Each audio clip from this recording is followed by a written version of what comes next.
Hello, everyone. Omni-sensei here with What If I Was Sukuna's Reincarnation in DC Verse, Part 3. If you enjoy this content, please smash the like button. If you haven't already, please subscribe to the channel. Don't forget to check out the original story linked in the description. I hope you enjoy listening to it. Sheesh, well that's ominous. Let's get through the plan, shall we? Jason turned to face the Titans and Zatanna, hands in his pockets. The room fell into an awkward silence. Eyes shifted. Nobody spoke. Jason blinked, then narrowed his gaze. You all don't have a plan, do you? Beast Boy rubbed the back of his neck sheepishly. Well, we just gotta go to Azarath and save Raven. Doesn't really need much of a plan, does it? Cyborg folded his arms, his mechanical eye glowing faintly. We can't make a plan without intel.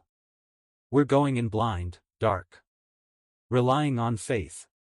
Jason raised an eyebrow, a smirk tugging at the corner of his mouth. A robot, relying on faith? Cyborg's eye flickered, but his voice was steady. And what's wrong with that? Raven is our friend. If we have to jump into the dark to save her, then that's what we'll do. Before Jason could quip again, Starfire floated forward, her voice earnest and radiant. Yes. Raven is our sister in arms. If we must brave the fires of hell itself, we shall not hesitate. Jason studied her for a moment, then gave a slow, approving nod. Nicely said. I'm not against your recklessness. If you're doing this for a friend, I can respect that. Makes me happy to see you all willing to bleed for one another. His lips curled into a faint smile. Let's do this then. Let's see this, alien hell. With that, Constantine stepped forward, brushing ash from his coat sleeve. He muttered under his breath as his hand traced symbols across the ground. A circle of fire and ink-black energy spread outward, glowing with demonic runes that pulsed like a living thing. That'll be the gateway, John announced with a grim nod. Everyone inside the circle. Chop chop. The Titan stepped in hesitantly, Beast Boy cracking a nervous joke under his breath, Cyborg scanning the glyphs, Starfire standing tall, and Nightwing silent but tense. Jason stepped in last, his eyes flicking between each of them, calculating. John's gaze slid to Zatanna. Lass. It's time. Recite the spell. Zatanna's breathing slowed, her pupils dilating until her eyes went completely black. Her voice carried like an echo through the chamber, reverberating with ancient power. Taraza Ot, Lane Gyroff 8FO Setag Nepo. Open gates of the foreign hell, to Azarath. The air split apart. Darkness poured in, swallowing sound, light, and warmth. The circle erupted, dragging them downward in a violent spiral. And then, everything went black. As soon as their eyes opened, they were met not with fire and brimstone, but with a lush expanse of green. A garden stretched out around them, vibrant and alive. Beyond it rose a massive city of spires and towers, sleek and silver, shimmering like something out of the future. Jason whistled low, scanning the skyline. Damn. I don't think aliens understand hell the same way we do. This is practically a vacation spot. John Constantine flicked a lighter, cigarette between his lips. Don't be so sure, mate. Look closer. Jason squinted. And then he saw it, cracked facades, collapsed bridges, and whole sections of the skyline broken and scarred. The scent hit him next, sulfur and charred flesh. Yeah. I see it. The fractures. And that stink, demons. Still, gotta admit, I was expecting something a lot more messed up. Nightwing kept his voice level, but there was tension beneath it. Cyborg? Cyborg scanned, his optics whirring. Not much. Just like you guys, no power grid, no networks. I'm cut off. You can't connect, Zatanna said, her voice low and steady. But I can. Magic lingers here. Faint, but everywhere. A battle happened in this place. John exhaled smoke. Demon magic too. Your friend didn't go quietly, love. She's been fighting hard. Jason finally knelt, placing his hand to the soil. He shut his eyes, focusing, reaching with the cursed energy within him. If I'm right, demons draw from something close. Similar roots. Same origin. If so, I can track them. The air hummed around him as his senses spread across the city. Demonic presences lit up in his mind like burning coals. West Side, Jason muttered. Crowds of them. Hunting something, or someone. That's likely your friend. South is quiet. Hardly anything. East, demons again, but scattered. As for the north. He broke off as a wave of power slammed into him. His cursed energy recoiled violently, sending him to his knees with a grunt. What, ugh? Jason's teeth clenched. The pain was small. The fear was not. His face had gone pale. He turned to Constantine, voice tight. What the hell is that? John's eyes narrowed, a rare seriousness settling over him. Looks like you just glimpsed something you weren't supposed to. Jason's laugh came out harsh and disbelieving. That wasn't just a demon, John. That thing, its power, hell, it could erase Earth like an afterthought. Zatanna stepped closer, alarm in her eyes. John, what is he talking about? Jason's voice sharpened. You didn't tell them, did you? And yet here we are, opening gateways like it's child's play. What if that thing crosses into our world? He knew the truth now. He'd heard whispers before, but sensing it directly stripped away any bravado. Trigon. That demonic signature dwarfed anything he'd felt. Even Lucifer had never rattled him like this. Superman's strength felt laughable in comparison. Mazakine's reign was trivial. This was apocalyptic. John raised a hand. Relax. If Trigon could have crossed over, he'd have done it ages ago. He can't. Not without the lass. That's why he needs her. Raven's the key. Jason exhaled, steadying himself, forcing back the shake in his hands. For a moment, his composure cracked. Since arriving in this world, only Lucifer had ever unsettled him this deeply. But Constantine was right, Raven was both Trigon's weakness and his weapon. Can somebody explain what the hell is going on? Beast Boy asked, his voice pitched with frustration. Jason looked at him, then away. Forget it. Your friends to the west. That's where the demons are thickest. Just don't go north. Nothing's waiting there but death. Nightwing nodded briskly. Then we move. We'll split into pairs. Starfire with me. Beast Boy and Cyborg. John with Zatanna. Whoever finds Raven, signal the others. Jason. I'll be fine alone, Jason cut in. Nightwing frowned. You sure? Jason adjusted his jacket. His tone was final. Don't worry about me. Let's just move. Nightwing tightened his grip on his Eskrima sticks, eyes scanning every shadow. Star, keep your energy ready. I don't like what I see here. Starfire's green eyes glowed softly as she floated a few inches above the ground. Fear not, Dick. I feel the presence of our target. This place hums with malice. As if on cue, a dozen red-skinned demons emerged from a shattered plaza, some with a single pair of horns, others with 4 eyes that glimmered like molten coals. They hissed and growled, moving with unnerving precision. Nightwing tensed. Well, this is new. Starfire floated higher, her fists crackling with energy. Very much so. They are strong, but we are stronger. The demons lunged.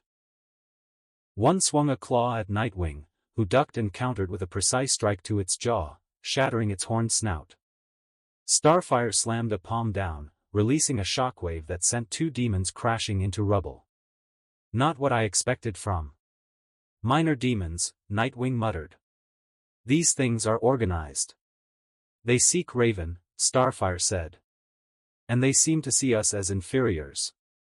That is, amusing. Yeah, tell me about it. Nightwing ducked a second swipe, rolling behind a crumbling wall. You ever get the feeling we're just bait? Possibly, Starfire replied, hurling another energy blast. But bait can bite back, yes? The two moved fluidly, Nightwing weaving around strikes while Starfire rained energy down, cutting through the red horde. Occasionally, one of the higher variants with four horns hissed in a guttural voice, "Pathetic humans, you are in Trigon's realm, even death is a luxury here."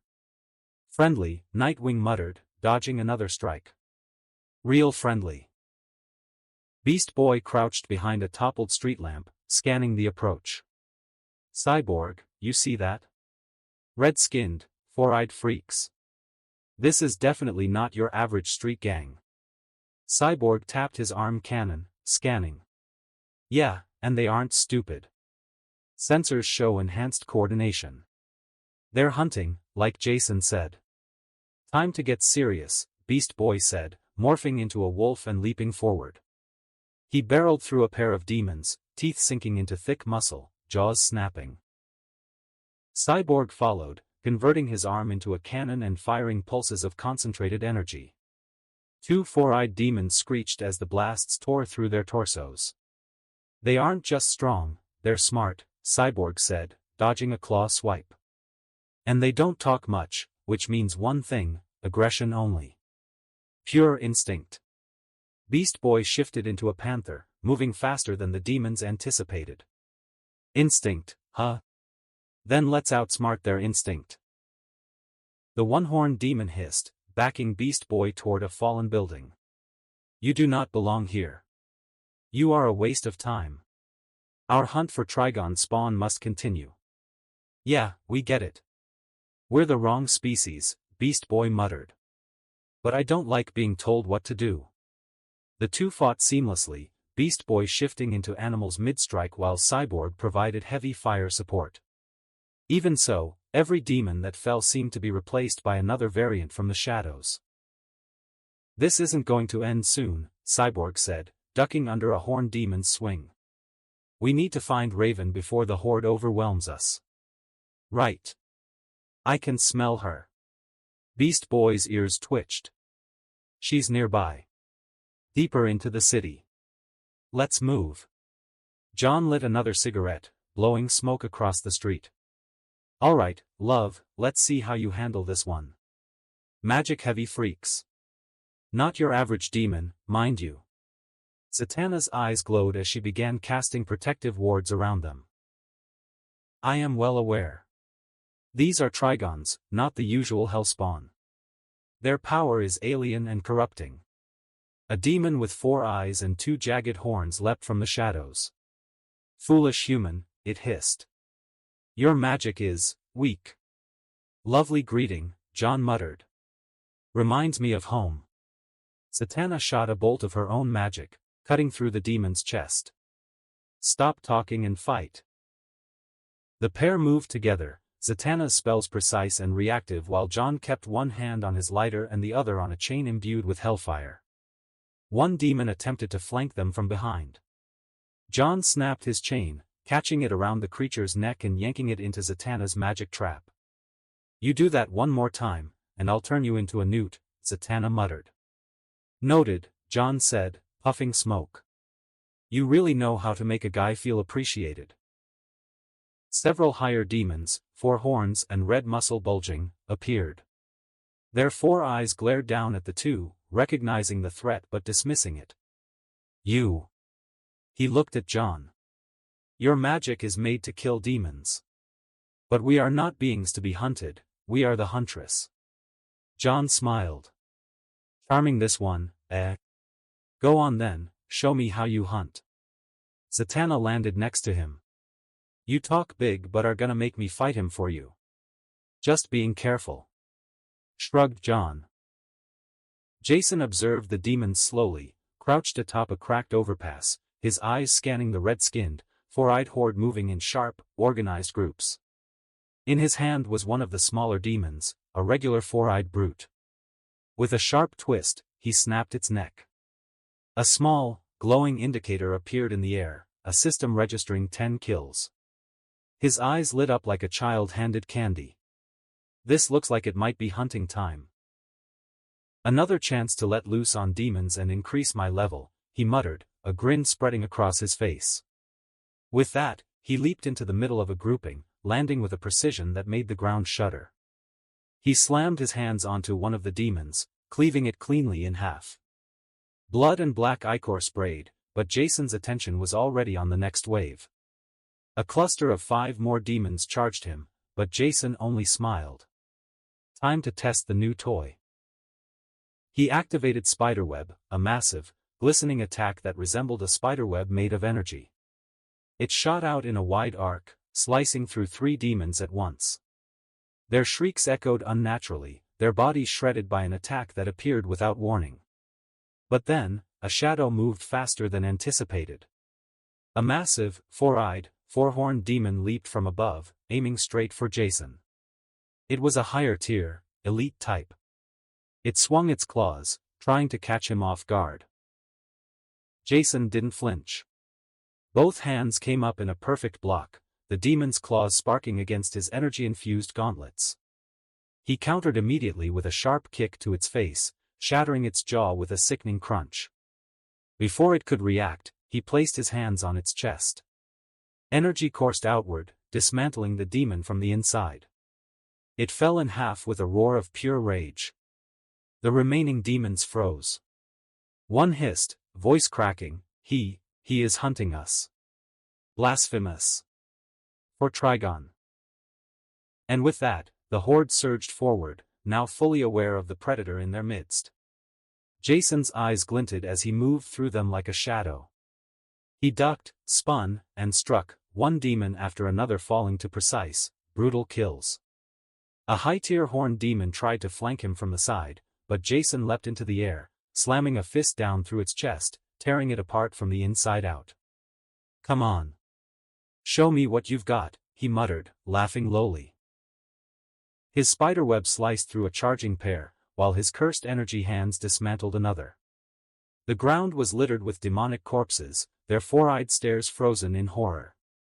The hunting continued, each group he found and eliminated only sharpening his senses. The further west he moved, the denser the demon population became. The scent of infernal magic grew stronger and more chaotic, but his excitement did too. Then, ahead, he froze. For massive, 4-horned demons were clustered in a tight circle, surrounding a girl. Her dark hair swirled with shadow, and her eyes glowed faintly violet as dark energy whipped around her. Jason's lips curved into a grin. Finally, I've found her. Immediately, Jason literally landed on one of the demons. Before it could react, he swung cleave, slicing the creature into pieces of red blood and ichor. Without hesitation, he extended his hand toward the second demon. It lost its head instantly, snapping off like a twig.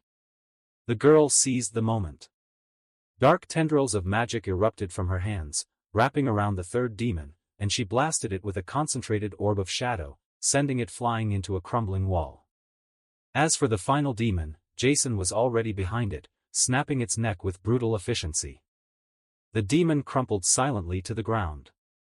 The girl jumped back, eyes wide, staring straight into Jason's. Predator's eyes. Hunter's eyes. Jason merely smiled, lowering his hands. You must be Raven, correct? I'm Jason, here to save you. Jason's eyes fell on the girl at last. Raven. Her skin was pale, almost porcelain, under the eerie red glow of this realm. Her violet hair framed her face in sleek strands, spilling down like silk that refused to shine in Trigon's world. Her eyes, deep, violet, and burning with hidden storms, radiated both fragility and danger. The long dark robe she wore fluttered faintly with her aura, as if shadows themselves bent to her presence. Beautiful, yes. But in a way that warned you never to come too close. Raven's hands shimmered with dark energy as her gaze locked onto him. Another one of my father's pawns, pretending to be a friend. Stay back. Jason raised a brow. Must have happened a lot for you to be this suspicious of me. But I assure you that I am. Before he could finish, a dark purple blast shot from her palm. Jason slipped aside, evading it by inches. Now that's not. The ground ripped open beneath him, tendrils of dark magic snaking up and shackling his arms and legs. Jason looked at them with a dry smirk. Very nice of you. An instant later, the tendrils shattered into pieces around him, his raw strength bursting free. Raven's eyes widened slightly. She launched herself upward, hovering high, her robe unfurling like a veil of darkness. From its abyss, countless beams of purple energy rained down like arrows of pure wrath. But Jason was gone. Vanished into the chaos. A shadow passed over her. She turned too late. He came leaping from a broken spire, fist descending. She threw up a shimmering shield, violet and pulsing, but the impact cracked it like glass. She twisted and dove to the ground, but Jason was already there. His hand clamped lightly on her shoulder before she could strike again. Now, Jason said, his voice steady, I think you can imagine the number of ways I could kill you in this instant, but I didn't. That should be enough to prove my intentions, no? Raven spun away, her aura still flaring, eyes filled with anger and calculation. If it makes you feel any better, Jason continued, I didn't come alone. Your friends, the Teen Titans. And Constantine, Zatanna. They asked for my help to bring you back from this hell. Raven's eyes narrowed. I didn't ask to be saved. I'm here, to keep them safe. Jason tilted his head, his tone calm. And how exactly does leaving your friends behind keep them safe? Humor me. Her voice trembled, but her conviction didn't. My father will do anything to catch me. He'll kill them without hesitation. So I came here, to confront him. Confront him how? Jason asked, his expression unreadable. Don't get me wrong, you're powerful, Raven. But that entity you call father? He's a monster. A nightmare with unfathomable strength. Her jaw tightened. Then I die. My death will stop him from conquering Earth. If that's the cost, then it's worth it. Jason met her gaze, eyes hard. Nah. I don't like that plan. We don't even know if Trigon can cross into Earth without you. Instead, we take you back. Keep you alive. That's safer. You do not get to decide that. Raven snapped, her aura flaring, the ground trembling faintly under her shout. Jason didn't flinch. No, I don't. But I know they would. He pointed past her shoulder. Raven froze, slowly turning. Behind her, the others emerged from the shadows of Azarath, Nightwing, Starfire, Cyborg, and Beast Boy. Their faces were tired but determined, relief in their eyes at seeing her alive. Hi, Raven, Starfire said softly, her voice warm and trembling. My father took my mother as a wife after he was summoned, and gave birth to me. But he left. For a while, we lived in peace, my mother, myself, and the other priests. Until one day, he came. He used my mother as a conduit, killed everyone, even her, and destroyed Azarath. I escaped to Earth, hoping to find happiness there. Raven's voice was steady, but her words weighed heavily on everyone listening. I did find happiness, with you all. Her eyes softened as she looked at the Titans. But it was false. I didn't escape my father. No. I was allowed to come to Earth. After months there, I began to suffer migraines. Then came the voices, orders. This. She lifted her head, revealing the red gem that pulsed faintly on her forehead, was placed on me by my father. Its purpose is to make me the gateway, like my mother was. A doorway for him to Earth, where he intends to devour it. I returned here because here, he cannot tempt or guide me. He cannot use me as a gateway, he's already here. But if I return to Earth, then one day, he will take me over. And he will be unleashed. Her words fell like stone. Then we'll find another solution, Nightwing said firmly. But you have to come back with us, Raven. We can't just let you die here. No sacrifices. Yes, Starfire's voice broke in, glowing with warmth and conviction. Raven, you are one of us. You don't truly expect us to abandon you, do you? I know you don't, because you came for me when my people tried to take me back. Now I will fight for you. Yeah, Beast Boy added, his voice shaky but strong. We're the Teen Titans. We don't leave a member behind. Hold on. Constantine's voice cut sharp through their words. His expression was grim. If what she says is true, then bringing her back is inviting catastrophe to Earth. Trouble on the scale of a dimensional demon. John. Zatanna snapped, her eyes blazing. What are you saying, Constantine? Nightwing demanded. I'm saying she's too dangerous.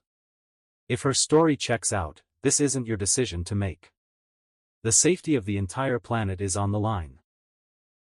His words were cold, unflinching. She's one of us, John, Zatanna shot back. A hero. She's fought for Earth's safety before. She hasn't done anything wrong. Maybe not. But that doesn't matter. Her father is a dimensional Satan, and he can only cross into our world through her. I don't know about you, but I'd sacrifice her to keep Earth safe. Raven lowered her eyes, her voice trembling. He's right. I don't deserve happiness. To return. I'm the spawn of something evil. No. Starfire's eyes flared bright green, her voice rising in anger. Do not listen to him, Raven. You are ours. We will take you. Constantine stood his ground. I'm the only one who can open the gate back to Earth. Either we leave her here, or I leave you all here with her. No taking her back. This isn't just some Titan mission, it's a world-level threat. Justice League, Superman, none of them can intervene. Not with this. This is on us. We'll fight you if we have to, John, Nightwing warned. His voice was low but lethal. Don't make us do it. She's a Titan. A core member. She is a threat, Constantine snapped back. To the planet. What don't you understand? His gaze fell sharply on Jason. What about you? You, of all people, should agree with me. You kill villains without hesitation. She's worse than them. Not a mere murderer or rapist, she is the world's end incarnate. You gonna just stand there and allow this? Jason's silence was heavy. Everyone tensed, waiting. Finally, he spoke. Didn't you already know she was Trigon's daughter? Why switch now? I knew she had demonic blood, that she drew power from him, Constantine said, his tone harsh. But I didn't know she was the gateway. Trigon is dangerous beyond comprehension. To face him, we'd need another supreme being. Lucifer, Michael, none of them will help. They'll say this is our problem. Trigon isn't a threat we can handle. Jason's eyes narrowed, and he turned to Raven. You said the gem lets him plant suggestions in your head. Orders. Makes you a gateway. Right? Yes. Then why hasn't he crossed over yet? What's he waiting for? If he can order you around, why hasn't he already taken you? Constantine scoffed. Does that matter? I thought you were ruthless in protecting peace. Shut up, Jason snapped, cutting him cold. I want to hear her. I'm not killing someone innocent just because trouble follows her. Raven took a slow breath. He needs an invitation. My invitation. I have to give in. I have to allow him entry. And how are you holding up? Jason asked, his tone direct. Are you giving in? No, she said quickly, her voice trembling with conviction. But sometimes, he overwhelms me. Angers me. His voice is constant. Every second, in my head. How do you stop it? I fight back. Sometimes I can silence him, because my magic affects him. It forces him to stop. To retreat. But, it doesn't always work. Jason tilted his head. How is that possible?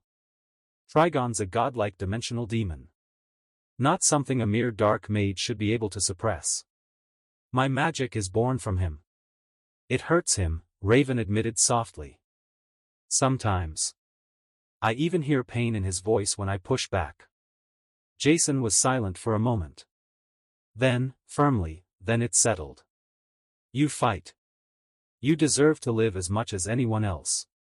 I will not abandon you because of the circumstances of your birth. Instead, I ask you, grow stronger. Fight him. Defy him. Raven's eyes dropped. But I can't face him. I don't have. Jason knelt in front of her, his gaze steady. Come with me. I'll keep you safe. I'll make you strong enough to protect yourself from him. And if the day comes when you lose yourself, when you're gone, I'll be the one to cut you down. What? You can't. Starfire's protest was silenced by Jason's sharp glare. Quiet. John would abandon her for what she might unleash. You'd accept her without any precautions. Neither is right. So I'll do both. I'll protect her and make her strong. But if she loses herself, I'll end it. Nightwing stepped forward. We can't accept that. It's not your decision, Jason cut him off coldly. Then he turned to Raven, extending his hand. It's yours. What do you want, Raven? To live as a danger to the world? To die as a sacrifice to protect it? Or, to fight for your own freedom? For your right to life? Raven's eyes locked onto his. In them, she saw no fear, no judgment, only peace. Her voice was quiet but firm. I want freedom. Then it's settled. You will live freely. And you'll come back with us. Your worries about your father shall be completely my responsibility, said Jason firmly. Wait. Wait. You can't just do this to her. Beast Boy shouted, stepping forward. Raven is one of us. Cyborg added, voice booming with conviction. It is her choice, not yours, Jason replied coldly. That's because you didn't offer her another choice, said Nightwing, his voice sharp with accusation. Corey stepped closer, her eyes softening as she looked at Raven. You're one of us, right, Raven? You don't want to leave us? Right? Jason raised his hand, his patience thinning. Listen here, I'm not taking her away from you. Enough with this dramatic crap. I'm only making her join me so I can protect her and the world at the same time. If you all want to be her friends, be my guests. I don't really care. However, she sticks to me. You can't just declare that. She's one of us, it is our responsibility to protect her as well. Nightwing snapped. Jason's eyes narrowed. I'm well aware, but are you willing to kill her if need be? The word struck like a blade. What? Corey gasped, turning on Jason. You heard me, Jason barked. Are you ready to strike her down the day she turns on all of us and unleashes Trigon? Are you all ready for such a challenge? Silence. The Titans froze, no one daring to respond. Except Nightwing. We'll find another solution. He muttered. Jason smirked. Okay. Sure, you do that. I don't mind. In fact, I'll even support you. But in the meanwhile, she stays with me. You are her friends, we all know you don't have the guts to strike her down. Of course others in the League will want her either in jail or left here, like John wanted. My choice is the only one that can let her live a free life without worry. If you are truly her friends, then respect her choice. They all wanted to protest.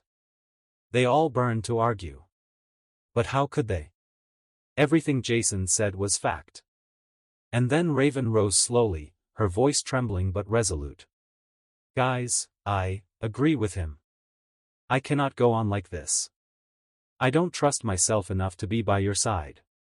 If I am to become evil, I'd rather be far away from you. I wouldn't want to ever hurt you, so I will stick with him. Raven, you don't even know him. Jason, he is, Nightwing started, but Jason cut him off. I'm a what? A killer? Sure, yeah.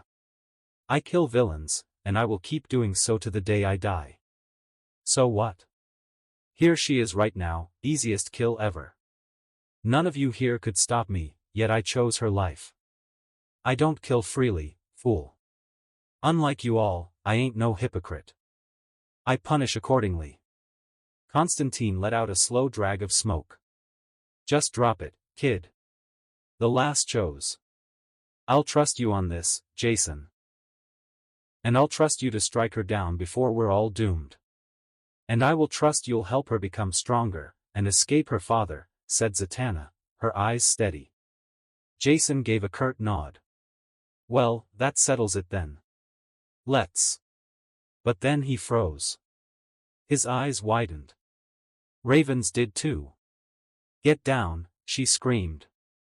In an instant, the top half of the building was annihilated, obliterated by a massive red beam of pure destruction. Masonry rained down like meteors as everyone threw themselves to the ground. And as the smoke cleared, the sky revealed the monster behind it. A colossal figure towered above them, each step shaking the earth. 6 dark eyes burned with malevolent fire. 6 horns twisted upward like blackened spires. His skin glowed like molten rock, red fury radiating from every inch of his titanic frame. He stood taller than 10 skyscrapers stacked atop each other, his very presence crushing the air around him.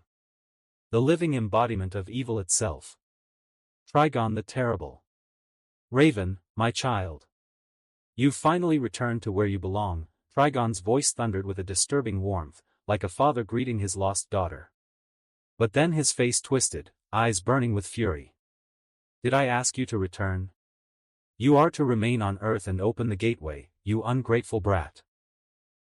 Raven froze, but Jason didn't. Everyone, run, she shouted. Nobody moved.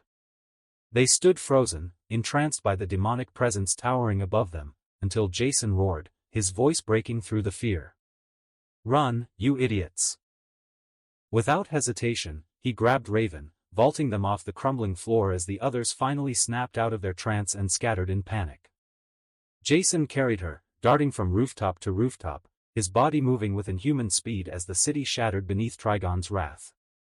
He opened comms mid-sprint. John, open a gateway, far from here. Guard it with everything. I'll lead this bastard away. Then I'll try to get Raven to you. Jason's lungs burned, but he didn't slow. Raven clung to him, silent, the weight of her father's presence suffocating her. A thunderous boom detonated to their left. Jason's instinct screamed, he veered right as a skyscraper disintegrated into dust. Trigon's 6 eyes glowed like dying suns, unleashing beams that carved through the skyline. Superman's heat vision was a candle compared to this annihilation. Entire blocks vaporized as if they'd never existed. Jason thought fast, heart pounding. I dodged one. I can dodge another. But how long? He doesn't even need to chase me. With his size, he can erase me just by spamming those beams until I'm dust. Raven, he barked. You said your magic can hurt him, right? Yes, but only mentally, not physically. Against him like this. I don't know if it'll work. We don't have a choice. When I say, channel it all into me, engulf me with it. Got it? She nodded, fear and resolve clashing in her eyes. Jason adjusted his course, circling Trigon, pulling himself into range for one decisive strike. Trigon's voice shook the heavens, every word tearing through the city like a curse. Raven, why are you with these pitiful insects? Did I not forbid you from touching such trash? Do you need discipline again? Perhaps slaughtering your little friends will remind you of your purpose, of why I made you. Another beam tore toward them. Jason slid under collapsing debris, grit and fire scorching his skin. He was close now. Close enough. Now, Raven. Give me everything. Her magic flooded him, dark, cold, and endless. Jason shut his eyes, letting it fill his veins and sear into his soul. He formed the sign with his hands, voice echoing like a curse to the world itself. Domain expansion, malevolent shrine. Reality shattered. Darkness swallowed the city. The shrine rose, silent, endless, decorated in skulls, dripping with malice. Jason stood within it, Raven gripping his back, channeling her abyss into him. Facing them was Trigon, the embodiment of hell itself. Jason's eyes narrowed. His voice was a death sentence. Die. The world screamed. Millions of cuts erupted, swarming Trigon like a storm of razors, each one amplified by Raven's dark magic, each one aimed to kill a god. The earth trembled under the slaughtering force, yet Trigon stood untouched. Jason's heart sank. Nothing. Trigon wasn't even bleeding. His body gleamed, encased in a thin veil, a barrier mere centimeters from his skin. Every cut was deflected before it could land. Jason's eyes widened. This isn't immunity. It's a simple domain. But no, he realized instantly. This wasn't some technique of jujitsu sorcerers. This was divine authority, the shield of a god. Trigon chuckled, his voice rolling through the shrine like thunder. Interesting. This insect of yours, Raven, wields power akin to godhood. But you forget, I am Trigon. To raise such power against me is not bravery, it is suicide. He opened his eyes, unleashing a beam of destruction directly into Jason's domain. Jason's slashes slashed furiously, cutting apart the god beam, holding the attack at bay. His shrine groaned under the weight, walls cracking, blood dripping from its skulls. But Jason held firm, refusing to kneel. Raven clung tighter, her voice shaking. Your attack failed, what now? Jason's jaw clenched. Sweat and blood streaked his face. There's one thing left. I don't know if it'll save us, but it's our only shot. He reached into his pocket, pulling out a single, cursed relic. A Sukuna finger. He crushed it in his palm, consuming the curse whole. His body convulsed, his veins burning black as his system lit up violently. Corruption stat, 100%. Jason's vision warped and shattered like glass. The battlefield, Raven, the collapsing city, gone. He now stood on an endless stairway of bone and blood, and at its peak sat a throne forged from the skulls of gods and kings. Upon it lounged a figure of pure malice, 4 arms, 2 legs, his chest scarred with a gaping, grinning mouth, and above it all, that cruel, all-devouring smile. Ryuman Sukuna. The king of curses. Jason exhaled slowly. His instinct screamed at him to kneel, to bow before the weight of the presence crushing down on him, but he stood his ground. So. Jason said evenly, eyes locked on the monster. How are we gonna do this? Sukuna chuckled, his voice echoing like 1,000 blades scraping against stone. You're oddly calm for a brat in my presence. Jason shrugged. Well, I figured. We share the same body. But unlike Yuji, you don't talk to me much. You don't try to steal control.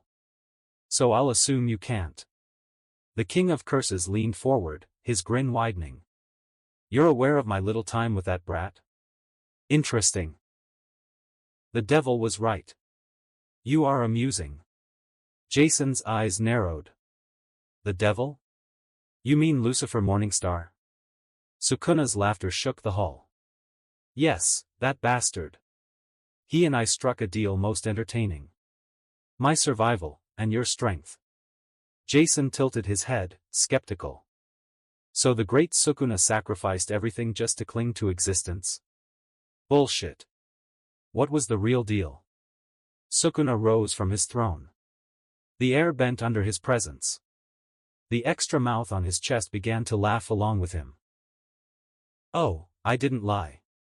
It was either extinction at the brat's hand, or this. But of course, I wouldn't simply linger inside your little skull. Jason's instincts sharpened, something was wrong.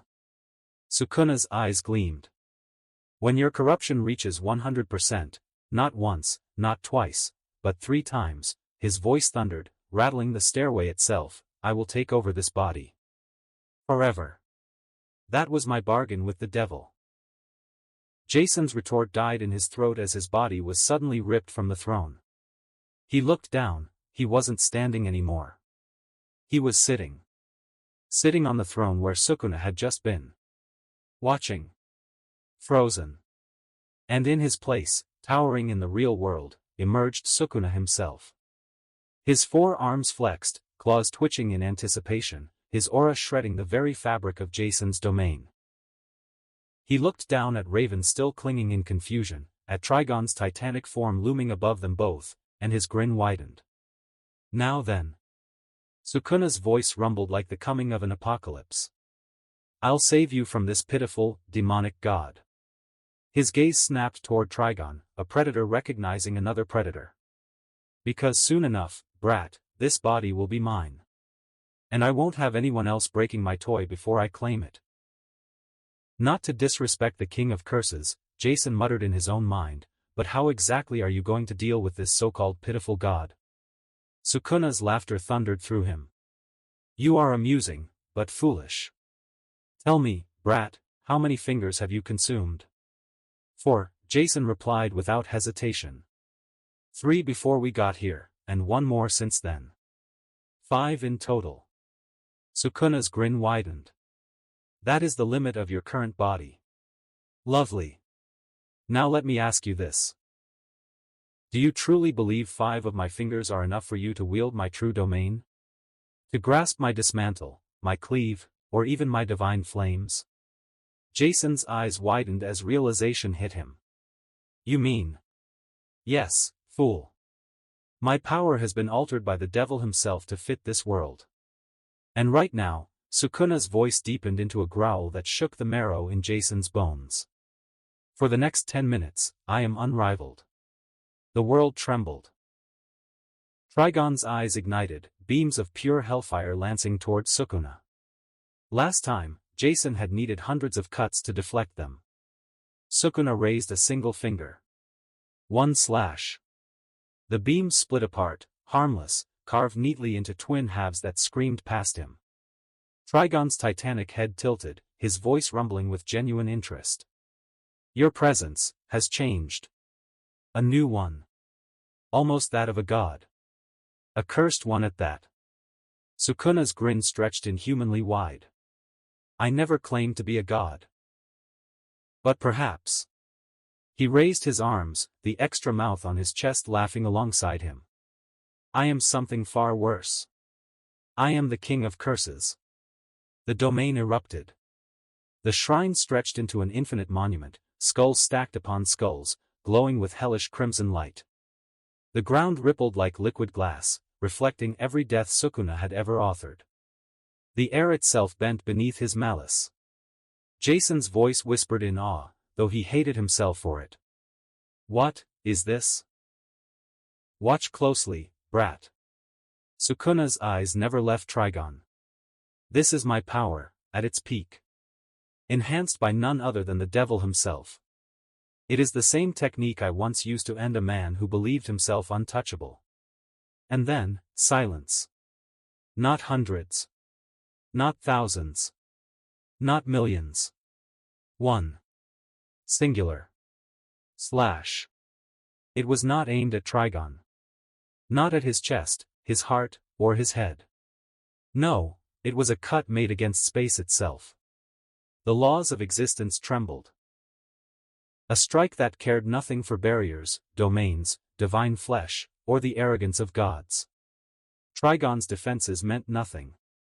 Reality split. The king of demons, the titan who had cowed dimensions, was carved in 2. His monstrous body toppled, halves peeling apart like paper, his upper torso crashing into the ruined city below with an earth-shattering roar. Sukuna stood above it all, laughing like a mad god. His appetite awakened. His grin was unchained. To see Trigon, Lucifer, and others of this cursed world, this was the feast he had longed for. And then he was gone. The shrine dissolved. The four arms, the second mouth, and the unholy grandeur vanished. Jason gasped as he found himself once more in control, seated on the collapsing remains of his throne. "Raven," Jason said, his voice steady but his heart hammering. "Let's go. It's over." Raven's eyes were wide, her face pale as she stared at the impossible sight. Her father, the eternal demon, lying split in half across the shattered landscape. "Is he dead?" she whispered. Jason shook his head grimly. "Hardly. Wounded, yes. But Trigon doesn't die from something as simple as that. All we did was buy time." His hand found hers, pulling her forward. "So let's move. Before he rises again." And above them, in the shadows of Jason's mind, Sukuna's laughter echoed still. Jason and Raven didn't stop running until the ruined skyline gave way to Constantine's glowing circle. The runes carved into the ground pulsed like a heartbeat, Zatanna's voice weaving ancient syllables into power, the rest of the Titans standing guard in tense silence. "Raven!" Corey's cry broke through the heavy air. She flew forward, wrapping Raven in a desperate embrace, almost trembling as if afraid she'd vanish.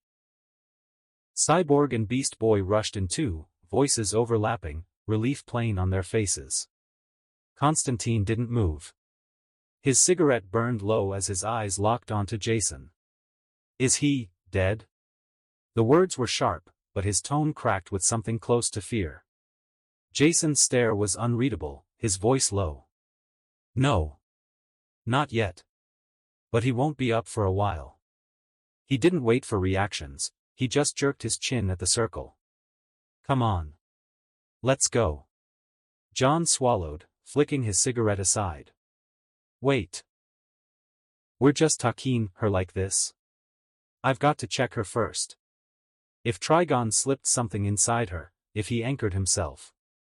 Jason's hand clamped down on his shoulder like a vice, silencing him. His voice was a growl, calm but heavy with warning. "No. Let's not. She's fine. Trigon isn't the problem right now. The longer we stand here, the closer he gets back up. Open the damn portal. Now." John froze under Jason's glare. He wanted to argue, to press the point, but for once, Constantine stayed quiet. The circle was finished. Zatanna lifted her hands, chanting in reverse tongue, words of power igniting the runes in violet flame. The portal snapped open with a crack of thunder, swallowing the room in blinding light.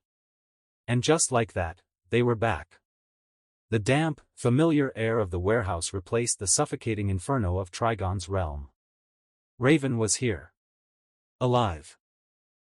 The Titans crowded around her, relief spilling out in half-choked words. Jason, however, didn't join them. His hand twitched, then slowly went to his watch. He pressed the side. The faint beep echoed like a trigger being pulled. And then he dropped. Face first. His body hit the floor with a dull thud, curse energy finally tearing him down. The exhaustion of wielding Sukuna's malice, of standing in the shadow of a god and not breaking, dragged him under instantly. "Jason!" Raven gasped, kneeling beside him, her hands hovering as a dark aura shimmered around her fingertips. The others turned, shocked. This man who moments ago had fought the impossible was now lying broken at their feet. After Jason collapsed, his watch pulsed faintly, sending out the alert. Within minutes, Nia and the Cursed Ones arrived, grim faces set as they carried him swiftly away. Their destination: the Anderson Health Institution, a facility discreetly prepared to treat warriors like him. Doctors examined him thoroughly, checking his vitals, running tests, and scanning for internal damage. Their verdict was simple: exhaustion. Pure, crushing fatigue from the weight of power, nobody should endure it. It was a relief, for the Titans, for the Cursed Ones, and for Raven most of all. A full day passed. Then, at last, Jason stirred awake. The room was quiet except for the steady beep of the monitor beside his bed. One by one, they came to see him. Nightwing was first. He stood at Jason's bedside with his arms crossed, posture stiff, but his voice steady. I want to thank you, on behalf of the Teen Titans. As their leader. I know you and I have our differences. I don't like the way you handle things. But from this day forward, I won't see you as a criminal or a monster. He paused, his eyes softening. I'll see you as a fellow hero. Thank you. Jason smirked faintly, though his body was still heavy with weakness. No problem. I appreciate that. It gives me faith in future heroes, to know at least one of them isn't so close-minded and actually has the world's survival in mind. See you around, Nightwing. Nightwing nodded once, firmly, and left the room. The door opened again moments later. Raven stepped inside, moving quietly, almost shyly, before taking the chair beside his bed. Her eyes lingered on him as if searching for answers she wasn't sure she wanted. I don't even know you well, she said softly. Yet you saved me. You risked your life for me. Why? Jason grinned, mischief cutting through the fatigue. Because you're beautiful. Raven's cheeks tinted red instantly. Be serious. I am serious. You know, you're beautiful. His grin widened, teasing her deliberately. She looked away, but the smile she tried to hide only deepened her blush. What else? His tone shifted, growing steady and firm. Because I'm a hero too. I don't know what the others told you about me or what you've heard. But I am a hero. My methods, they're different. I kill when I have to. Villains who can't be redeemed. But I believe it's necessary to cleanse the world of those monsters. Raven's eyes fell. But you didn't kill me. I'm not a villain, but I'm still the biggest threat to the world's safety. Even now. Jason nodded slowly. You are. But you're not doing it on purpose. That's the difference. I'm not some lunatic killer. If I catch a thief, a dealer, or some scumbag roughing people up, I'll break a few bones, scare them straight, and let them go. I don't kill all criminals. Only the truly irredeemable. He leaned toward her slightly, his voice lowering. And then there are people like you, people life forced into a corner. People who were cursed with power they never asked for. You don't want to be a monster, Raven. And I won't let life turn you into one. Instead, I'll go against what fate demands and make sure you survive its tests. Her lips parted, breath caught in her chest. I guess, but why do you do this? What's in it for you? Jason exhaled slowly, his gaze drifting to the ceiling. I'll let you in on a secret. You're the only one I've ever told this to. My powers, everything I am, come from murder. The more I kill, the stronger I get. You've seen what that looks like. 4 arms, 2 legs. A mouth where no mouth should be. The smile. The hunger. His eyes flicked back to her, sharp and unwavering. I was made to be a villain. My powers, my bloodlust, my nature, it all screams supervillain. If I'd chosen that path, millions would have died before anyone could slow me down. Raven froze, her pulse quickening as her mind replayed the monstrous vision of Sukuna she had seen with her own eyes. The memory made her shiver. But I said to myself, to hell with that. I'll be whatever I want to be. Not what life wants me to be. Jason's voice hardened, resolve cutting through the air. So I fight that bloodlust. I only feed it to monsters who deserve no mercy. And instead, I'll stand at the opposite end of what I was created for. I'll be what fate never wanted me to be. A true hero. For a moment, Raven just stared at him.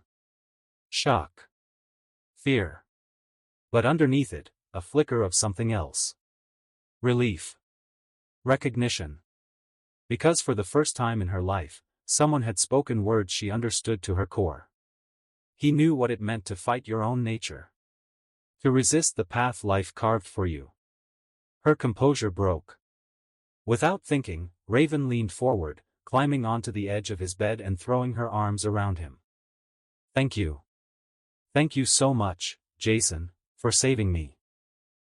Jason blinked, then smiled softly, returning the embrace despite his weakness. His voice was calm and steady. You're welcome. Just my duty, as a hero. Well, why am I here? Asked Zatanna, her arms folded as she sat across from Jason in the dimly lit restaurant he'd chosen. Jason leaned back in his chair, smirking. You're here because I find you attractive. And you find me attractive. So.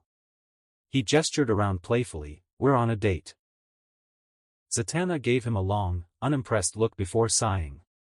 Well, I'm flattered. I don't think you and I could ever, and I mean ever, work. Jason tilted his head, his grin widening. Oh? Why not? I'm rich, handsome, powerful, and well-loved by the people. Tell me, what else is the great Zatanna Zatara looking for? His tone was teasing, but his eyes were sharp, studying her every reaction. Ugh. She groaned, rolling her eyes. Yes, you're all of those things. But that doesn't change the fact that I just don't like you. Jason chuckled, leaning forward slightly. And if I pressed you for a reason, you wouldn't be able to come up with a single real answer. Isn't that a shame? His smirk carried both mockery and a strange sincerity, a dangerous mix. She shifted in her seat, annoyed, and yet, like the others, she couldn't deny the grudging respect Jason had earned since the Trigon incident. The way he'd stood his ground for Raven. Even she, as critical as she was, couldn't ignore that.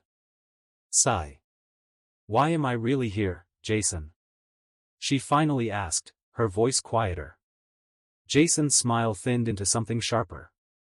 Remember when you and Constantine promised me a favor in exchange for saving Raven? Well, I think I've earned it now. Don't you? Yes, she admitted, you did. But I also remember telling you I won't do anything that conflicts with my principles. Jason leaned back again, shrugging casually.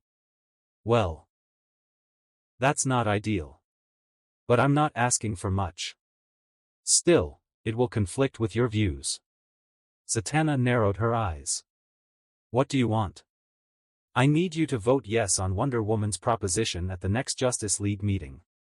Her eyes flickered with confusion at first, then sudden realization struck. Wonder Woman's proposition? Her stomach sank. Jason wouldn't care about League votes unless. Her mind raced.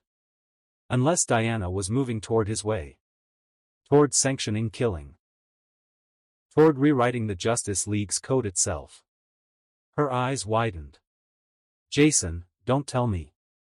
You got Wonder Woman on your side? Are you insane? Is she insane? Jason grinned, his tone turning colder and more deliberate. No. She's sane. Unlike the arrogant fools who pretend they're above the world's blood. Diana sees the flaws in the League's way of doing things. She understands that slapping villains on the wrist again and again isn't justice, it's negligence. And she's finally doing something about it. She's trying to change the League into what it should be. His grin widened into something darker. To actually cleanse the world of evil. Zatanna's breath caught. This was no bluff. His confidence, the venom in his smile, he was dead serious. And you, Jason continued, pointing slightly toward her, will help me do it. You'll support Diana. You. And Constantine. As for the Titans, well, I didn't make a deal with them. I can't guarantee their vote. But yours? Yours I can guarantee. Jason pushed his chair back, standing smoothly. Anyway. It's been a pleasure, Zatanna. Truly. But I'll have to leave now. She shot up half out of her chair, her voice rising. Wait, no. You can't just ask me to do this. This isn't a vote. This is me betraying everything I stand for. Everything it means to be a hero. Jason stopped by the door, glancing back at her over his shoulder. His grin had softened into something sharper, more dangerous. It's up to you, Zatanna. I'm not forcing you. But. He let his words hang in the air like daggers. A hero who's been with us since World War II has already chosen this path. If you don't trust me, then at least trust her experience. And with that, Jason walked out, leaving Zatanna frozen in her seat, torn between loyalty to the League and the terrifying truth that Wonder Woman herself now stood at Jason's side. The Watchtower's council chamber was dead silent. Until Clark slammed his hands on the table, his voice like thunder. Are you crazy, Diana? Have we fallen so low that we're ready to become killers ourselves? Bruce's voice followed, low and sharp as a blade. Diana, this isn't just reckless, it's betrayal. This is insanity. We are the Justice League. We don't kill. The moment we cross that line, we stop upholding justice and become enemies to it. Diana rose slowly from her seat, her armor gleaming under the light. Her tone was calm, but her words cut like steel.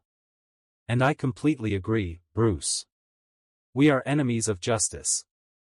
True justice. Look at the numbers, 70%. She turned her gaze directly at him. 70%, Bruce. That's how much crime has dropped since Jason Anderson and his cursed ones took over your city. Gotham. The city we all once called a den of evil. The place where your legend was born. And yet, despite all your years of crusading, Jason did more by changing one rule, than you did in decades. Clark's jaw tightened, fists clenching. Preposterous. He's a murderer, Diana. A killer. Diana's eyes narrowed. If he were, Clark, you'd already be dead. The room froze. Superman blinked, shocked, but Diana pressed on. You were in his sights. You were the obstacle. And yet he didn't kill you. Why? Because he admires what you and Bruce built. He respects the symbols you've become. But he also sees the truth, you are too afraid to do what must be done. Hope, Bruce. Truth, Clark. They're meaningless if we allow evil to live unchecked. We don't just need to be symbols of hope. We need to be symbols of justice. We need to be the bane of evil itself. Bruce leaned forward, voice low and grim. Diana, that is not our way. The Flash crossed his arms, shaking his head. So what, you expect us to just start killing, what, everyone on site now?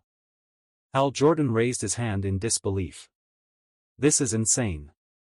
Completely insane. Then another voice spoke, calm but firm. Is it? All eyes turned. Oliver Queen leaned forward, resting his bow against the table. His expression was deadly serious. Let's be logical here. No one's suggesting we kill everyone. No one's saying we become executioners. What's on the table is simple, the ones who've gone too far.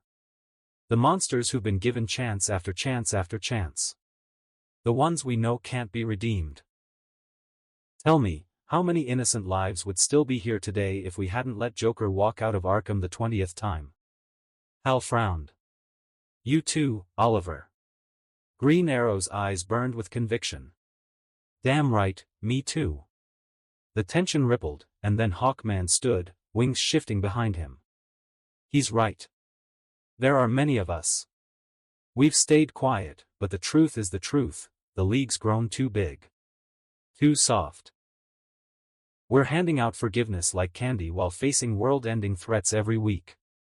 It's time we stop playing gods of mercy and start cutting down the villains who dare reach too close to the sun. Silence again.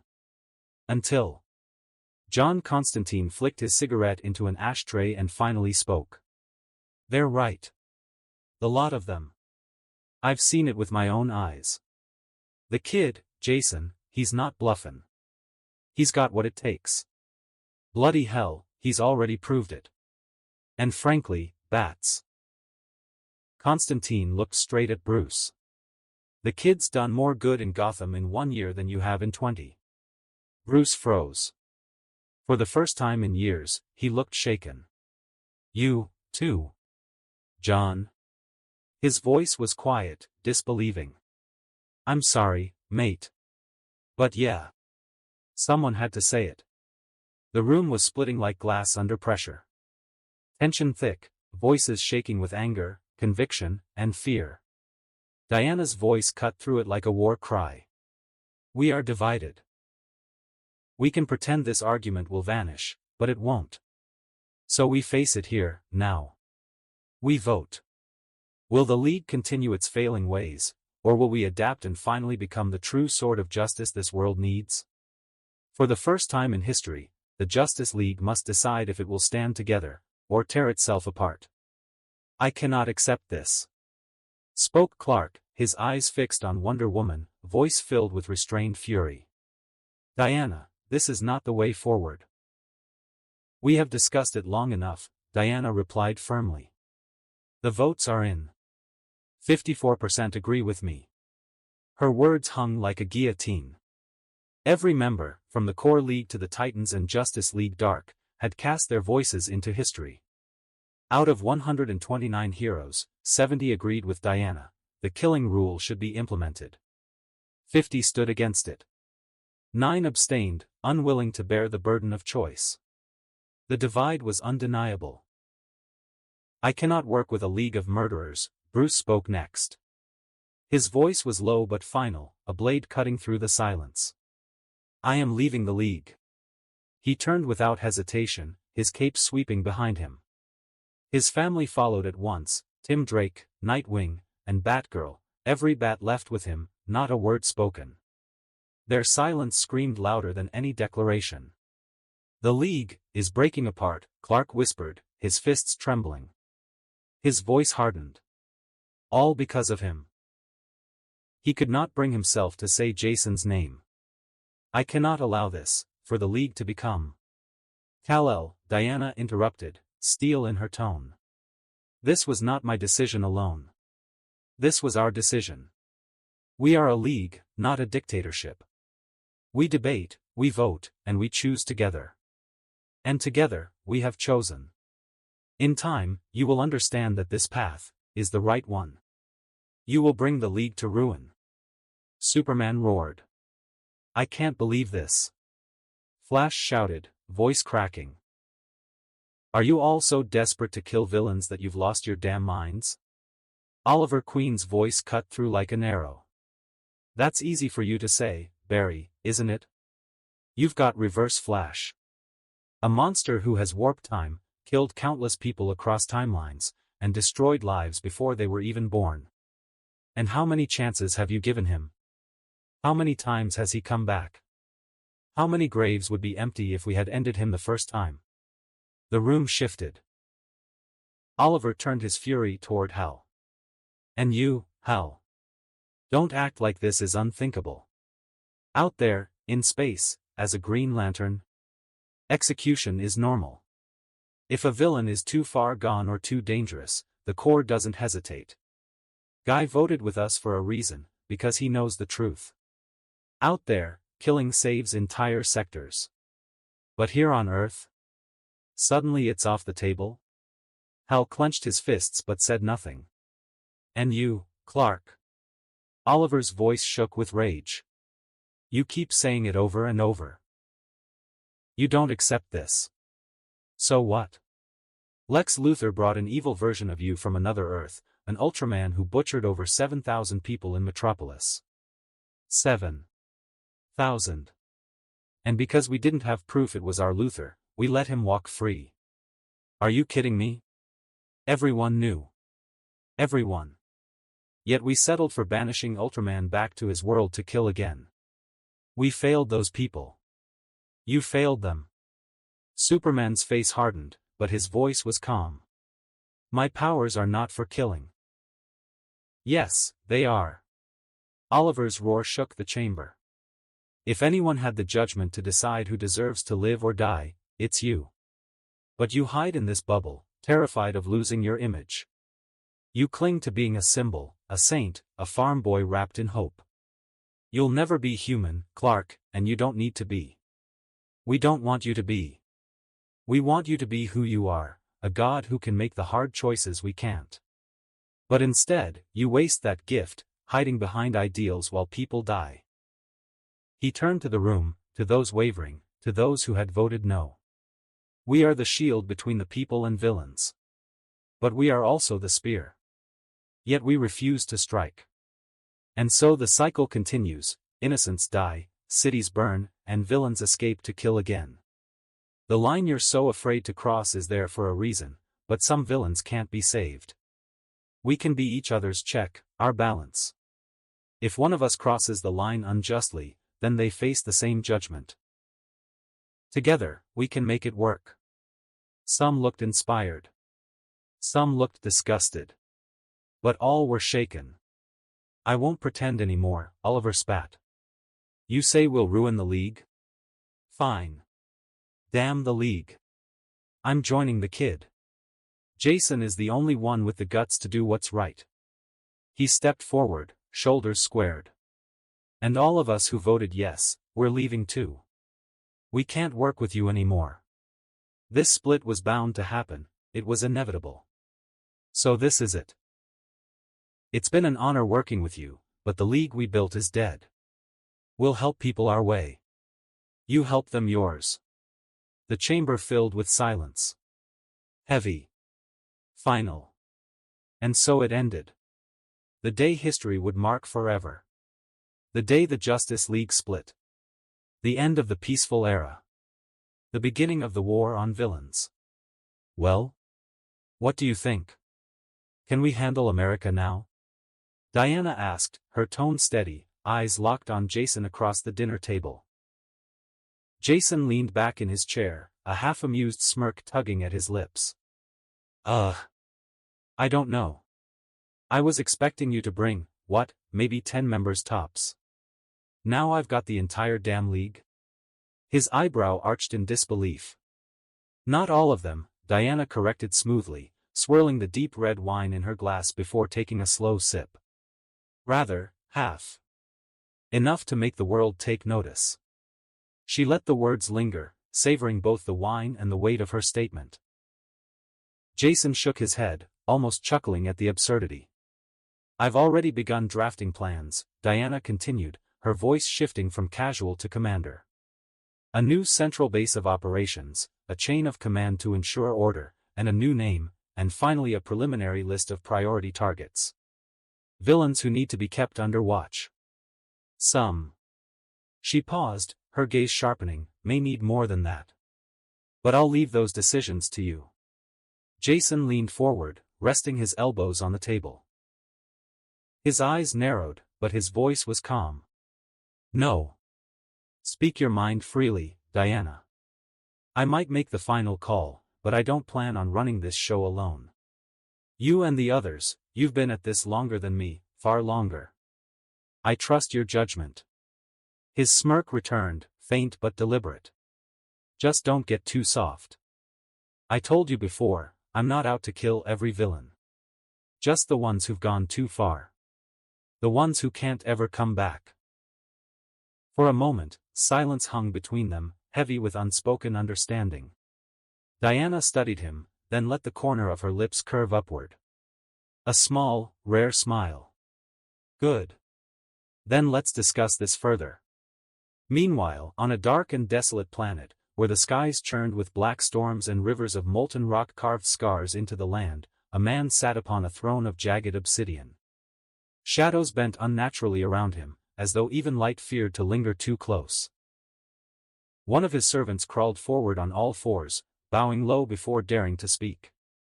My master, troubling, no, interesting news has reached us from the planet Earth.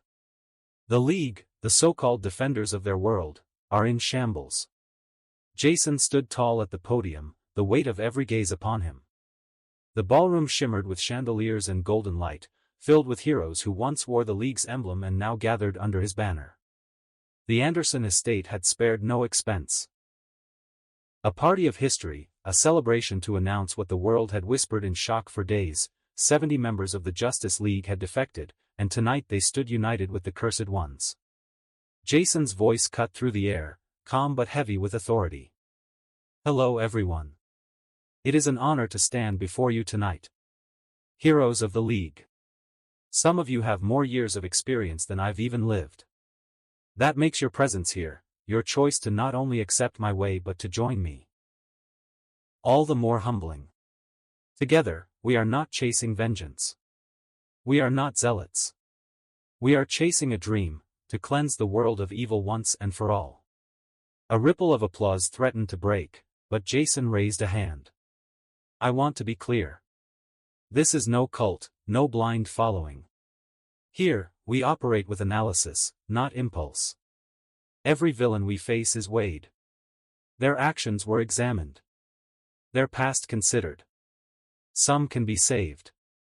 Others cannot. We are not executioners for sport. We are judges when mercy has already failed. You all know this, but it must be said aloud. Tonight, however, I want you to understand something more important. We are not simply the cursed ones and the League joining hands for convenience. No, from this day forward, we are something new. We are not just humanity's shield against evil, we are its spear. His voice rose, commanding the room. The Longinus. The spear that pierces false gods, tyrants, and monsters. That is what we are. That is what we must be. And so, from this day forth, our name will be remembered in history. We are the Pantheon. The declaration thundered through the hall. Applause erupted, some pounding the tables, others raising glasses in celebration. Jason let the wave crest before speaking again. The name has two meanings. The first, you already understand. To the villains of this world, we are gods. We will be judge, jury, and executioner when evil dares to threaten humanity. But the second meaning is more important. Pantheon means not one, but many. We are a group. We are the shoulder at each other's side, the eye watching for weakness, and the hand ready to pull back a comrade if they ever stray too far. Alone, we are mortals. Together we are divine. When the applause reached its peak, Jason stepped down from the podium, taking a glass of wine from a waiter with his usual composed ease. He slipped into the crowd, his presence magnetic, until he reached Raven. So, he asked with a faint smile, feel at home? Raven looked around, the warmth of unfamiliar acceptance on her usually guarded face. Yeah, it's been nice. Everyone's been surprisingly generous in welcoming me. Good, Jason replied, his voice lowering. I want you to remember, you're not in danger here. I know I said I'd kill you if you lost control, but that was just to pacify John. Truth is, I trust you. You'll get stronger, Raven. Strong enough to stand against even your father one day. Before she could respond, a sharp, practiced voice cut in behind him. Man of the hour. Leader of the Pantheon. Jason Anderson. Jason turned, glass in hand, to face the newcomer. He smiled lightly. Ah. Lois Lane. The Daily Planet's finest reporter. Welcome to my family's little celebration. I trust you're enjoying yourself. Lois arched an eyebrow, her words biting. Well, as much as anyone can enjoy a party filled with capes who now believe they're gods. Jason chuckled softly, sipping his wine. I see. So my words didn't land for you. You doubt us. Doubt our ways. You think we've seized too much power, that in time Superman's warnings will prove true, and will become the very monsters we claim to fight. Lois folded her arms. I don't recall saying anything of the sort, Mr. Anderson. You don't have to, Lois. His smile sharpened. It's written all over you. It's in your nature, and his nature as well. He snapped his fingers casually. The faint red light on her recorder blinked once, then went dead. Off the record, then. Her eyes narrowed. You failed to ever pin anything on Luther, Jason continued, stepping closer, his voice like velvet steel. And you'll fail with me. Because, like him, I operate above your system, the so-called fairness you cling to. But unlike him, I won't waste my power lashing out at innocents or obsessing over an alien superior. No. My focus is singular. Evil. And only evil. Lois clenched her jaw, holding his gaze. Jason leaned in, his tone almost conversational. You can despise me, Lois. You can hate my methods. But 20 years from now, when your children walk the streets without fear, when the world is cleaner and safer, you'll remember who brought that peace. You'll remember whose way made it possible. Without waiting for a reply, Jason set down his glass, offered her a polite nod, and turned his back on her. His eyes locked on Diana across the room, radiant in her armor even amid the finery. Their discussion, he knew, mattered more than a reporter's doubts. Jason swirled the wine in his glass before taking a measured sip. His eyes stayed fixed on Diana. I've reviewed your list, he said evenly. As you mentioned, some of them, perhaps they can still be saved. Arrested, given a chance to change. But too many others are just as unhinged as the monsters I've already put down. Diana's lips curved into a wary smile. Then let me take some of the newer members on these hunts. The ones too dangerous to be left alive. It will serve two purposes: first, to show them just how far they may be forced to go, and second, to give them real experience in killing. Jason studied her for a moment, then nodded. That's fine. But what about you, Diana? Are you truly at peace with killing? Her smirk was sharp, almost cruel. Jason. I was a killer nearly 100 years before you were born. Though I've refrained from drenching my blade in blood for some time, don't think its edge has dulled. Jason chuckled, lifting his free hand in mock surrender. All right, I get it. A ruthless Amazon warrior through and through. Should have never doubted you. He set the glass down and slid the list across the table. Anyway, here it is. Good luck, Diana. Some of these names, well, you'll understand when you meet them. The hum of the jet filled the cabin as the snowy expanse of northern Finland stretched endlessly below them. Inside, the atmosphere was surprisingly relaxed for a team flying toward their first Pantheon mission. So, Fire leaned back in her seat, smirking at the woman across from her. You and Guy broke up again? Ice groaned, burying her face in her hands. Don't remind me, Beatrice. Diana chuckled from the pilot's seat, glancing back over her shoulder. If I'm keeping count correctly, that makes, what, the 7th breakup in the last 2 years. Ice shot upright, her cheeks red. 9th, she muttered, instantly regretting it. That sent Fire into a laughing fit. 9th. Tora, you love the man, I get it, but he's an asshole. He cheated on you. Dump him. Forever. For good this time. I know. Ice pouted, hugging herself as if to block out the sting. I love him. But he's just, he's impossible. Impossible and unworthy, Fire corrected sharply. While the two women bickered, Cyborg sat in silence, his glowing optics fixed on the empty horizon outside. Fire noticed. She arched an eyebrow and nudged him with her boot. What's with you, robot man? You've been sitting there like a statue. You bored already? Victor shook his head, his voice low and flat. I'm not bored. Just not exactly thrilled about going on a mission where the objective is executing someone. Fire snorted. Wuss. You chose to join the Pantheon. This isn't the Justice League. Sometimes evil doesn't deserve a prison cell, it deserves the grave. In my country, Brazil, we know that. Some people are pure poison. You kill them, or they'll kill 10 more. You really think it's so different here in America? Cyborg's jaw tightened. If that's true, then why are you even here? This isn't your backyard. Before Fire could snap back, Ice interjected gently, because it's a collaborative effort. Dr. Psycho is American, yes, but his base is here in Finland. The International League is considering joint missions with Jason Anderson's Pantheon. That's why we're here. And for the record, she folded her arms, I actually agree with you, Victor. I'm not exactly excited about executing anyone. Fire rolled her eyes. Soft hearts, the both of you. Enough. Diana's voice cut through the cabin like steel. "We've arrived." The jet touched down silently on an isolated stretch of frozen tundra, far from any settlements. The four disembarked, cloaked in the howl of icy wind, their capes and coats whipping around them as they advanced. The infiltration was efficient. Cyborg disabled the outer perimeter defenses in seconds, his systems overriding locks and cameras with calculated precision.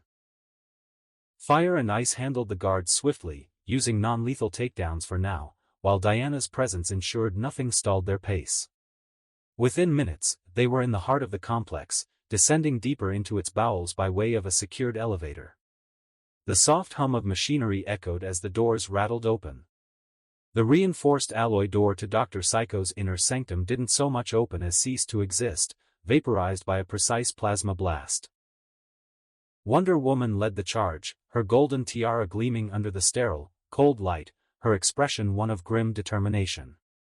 Cyborg followed, his heavy footfalls echoing on the polished floor, with Fire and Ice flanking him, their elemental auras simmering and crystalline with readiness for a fight.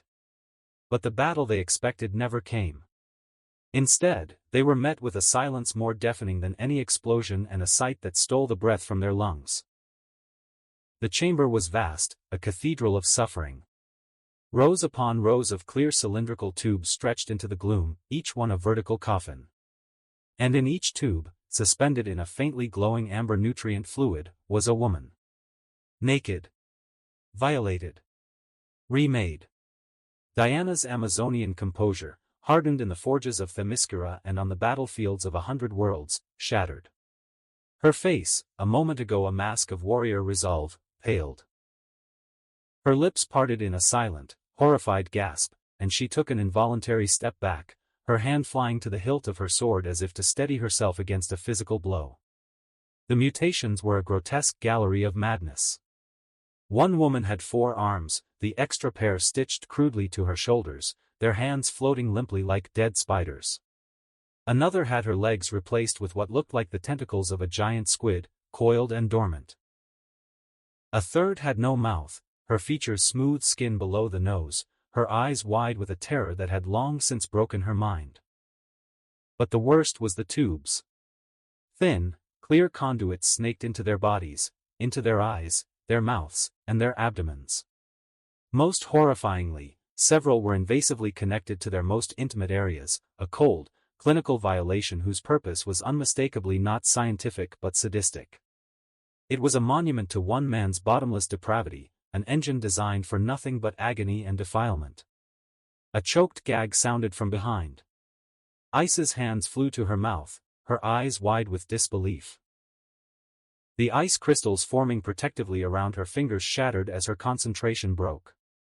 She stumbled, falling to her knees as her stomach violently rejected the horror before her. Dry heaves racked her frame. "Tora!" Fire gasped, her own face ashen. She dropped beside her friend, one hand holding back Ice's hair, the other rubbing her back. But her comforting words died in her throat. Her gaze was trapped by a nearby tube where a woman's eyelids had been surgically removed, her unblinking stare a window into a soul that had been utterly extinguished. Fire's own fiery spirit flickered, dampened by a cold, consuming dread.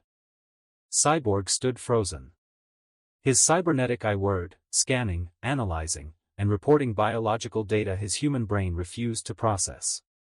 Subject 743, limbic system shows unprecedented activity consistent with perpetual terror. Subject 810.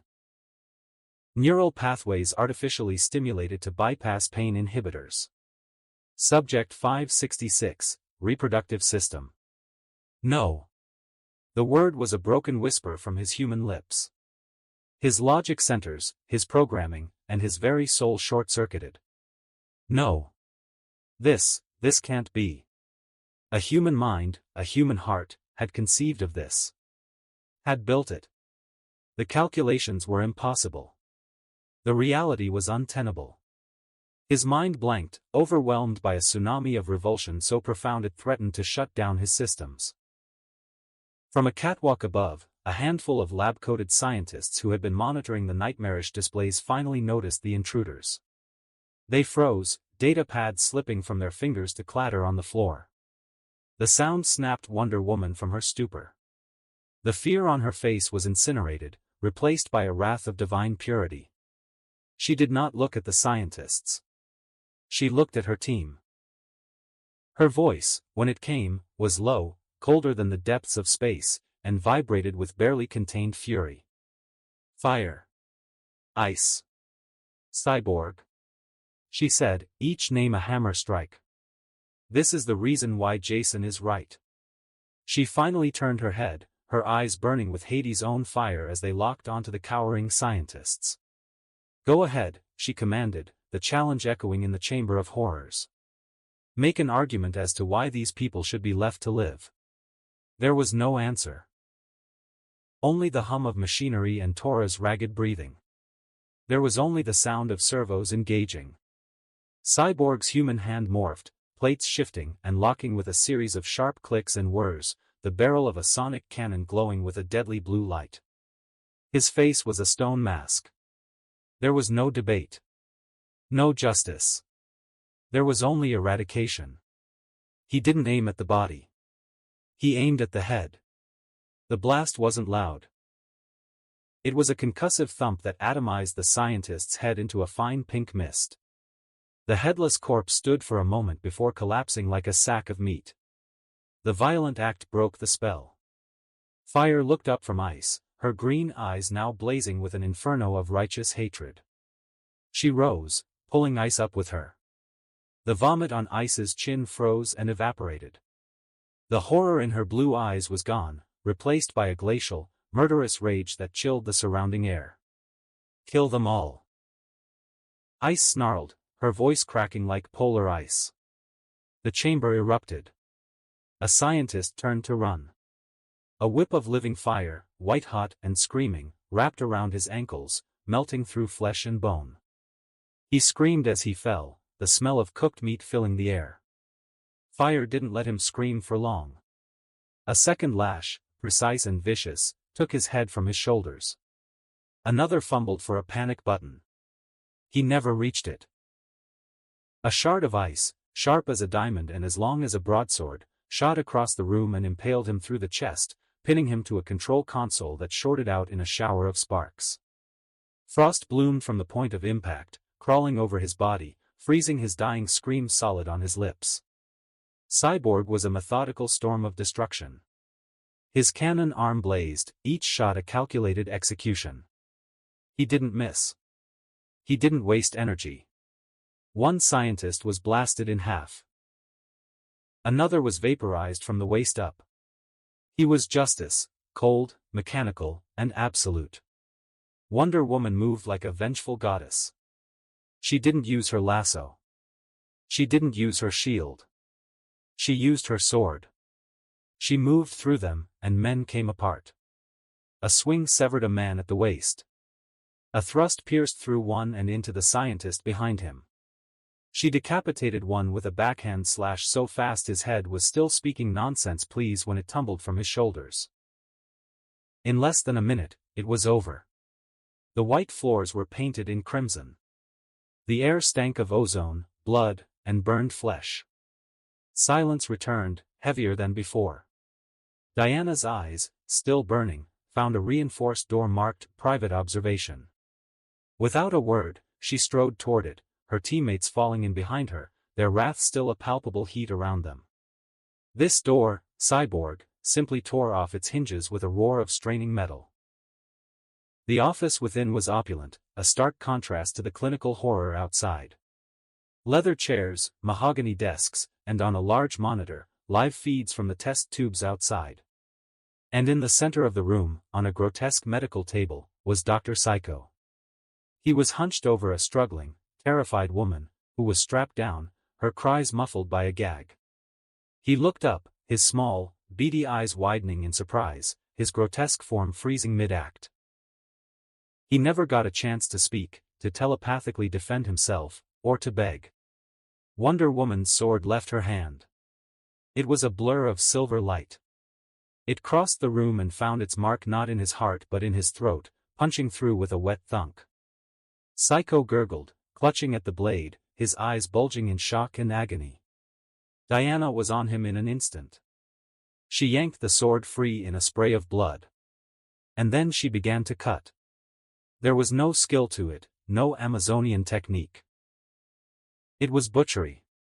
Pure, unfiltered vengeance. She carved him. She hacked him. She reduced the monster to pieces. When it was done, she stood over the bloody ruin that was Dr. Psycho, her chest heaving, her armor splattered, her divine face a mask of primordial fury. She leaned down, her voice a low, trembling whisper that promised eons of torment. "Death is a mercy to you."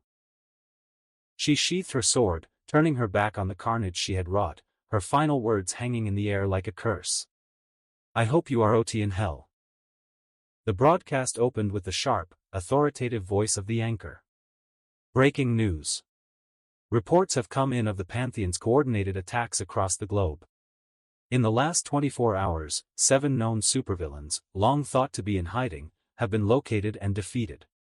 Of those, 3 were executed on the spot. The screen shifted to grainy footage of smoldering facilities, armored figures moving with purpose, and civilians whispering the name Pantheon in awe and fear. The anchor continued, her tone steady, though the weight of her words was clear.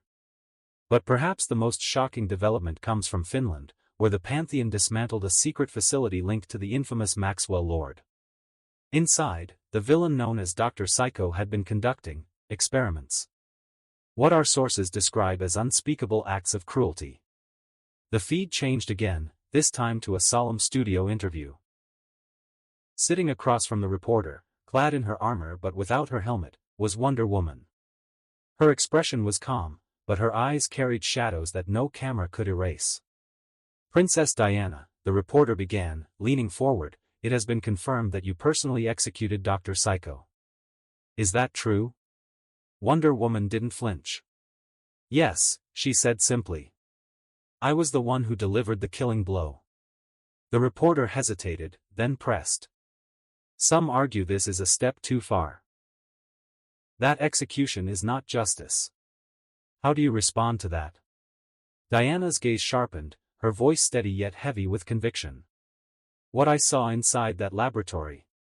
She paused, her jaw tightening, memories rising like ghosts. "It brought me back to the horrors of World War II. The camps. The experiments.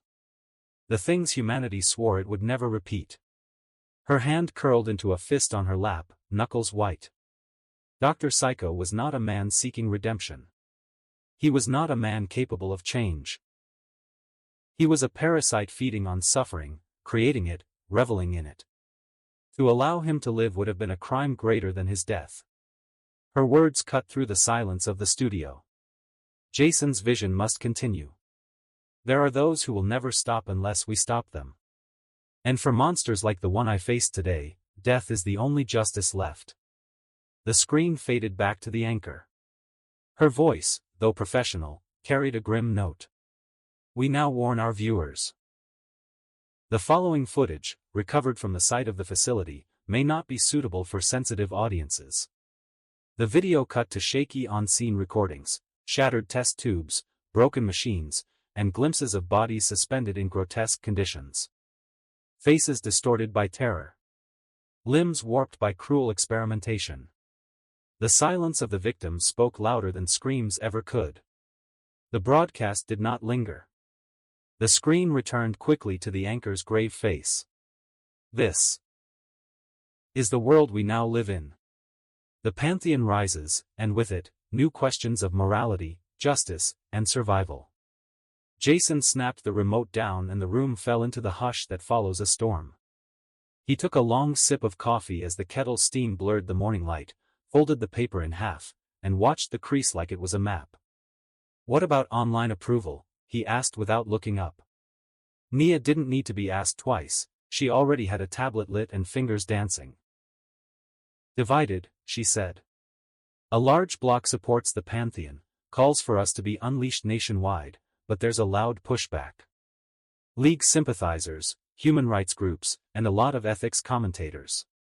Trending tags are split down the middle." Jason hummed. "Predictable." Expected. Useful. He let his eyes slide back to the headline, Pantheon, Salvation or State-Sanctioned Murder? And the recruits, he asked. How are they holding up? All the non-lethal teams are steady, Nia replied, professional and blunt. But 3 people involved in lethal ops are affected. From the Dr. Psycho facility, ICE is traumatized, Cyborg withdrew to the Teen Titans building to recover. And there was a flare-up on Mission 4, Livewire and Black Canary clashed over the execution of Mr. Zash. Livewire burned him with electricity. Diana intervened, arguing that this crosses a line. That torturing or mutilating someone to make a point makes us no better. Jason let that land. He had seen the footage. He'd seen the tubes, the rooms, and the things that lived only in nightmares. He wasn't surprised anyone broke. Bring them in tomorrow, he said. Both of them. I'll have a talk. Diana's right, execution is one thing, torture is something else. We eliminate monsters, not imitate them. Make that clear. Nia made a note. Space Observatory? He raised a finger. Status. A week, she said. 1 week and the Anderson Observatory goes live. You were right, its detection capability will rival anything the League runs. He smiled at that. Small victories, built into larger ones. Nia stood, bowed once, all business, and moved for the door. Thanks, Nia. He watched her go. The office was suddenly quiet again, the hum of servers and distant city noise the only reminder they were still anchored to the world. Jason let himself lean back and laugh. It started long and low and then it was all teeth. Why? Because the system counted everything.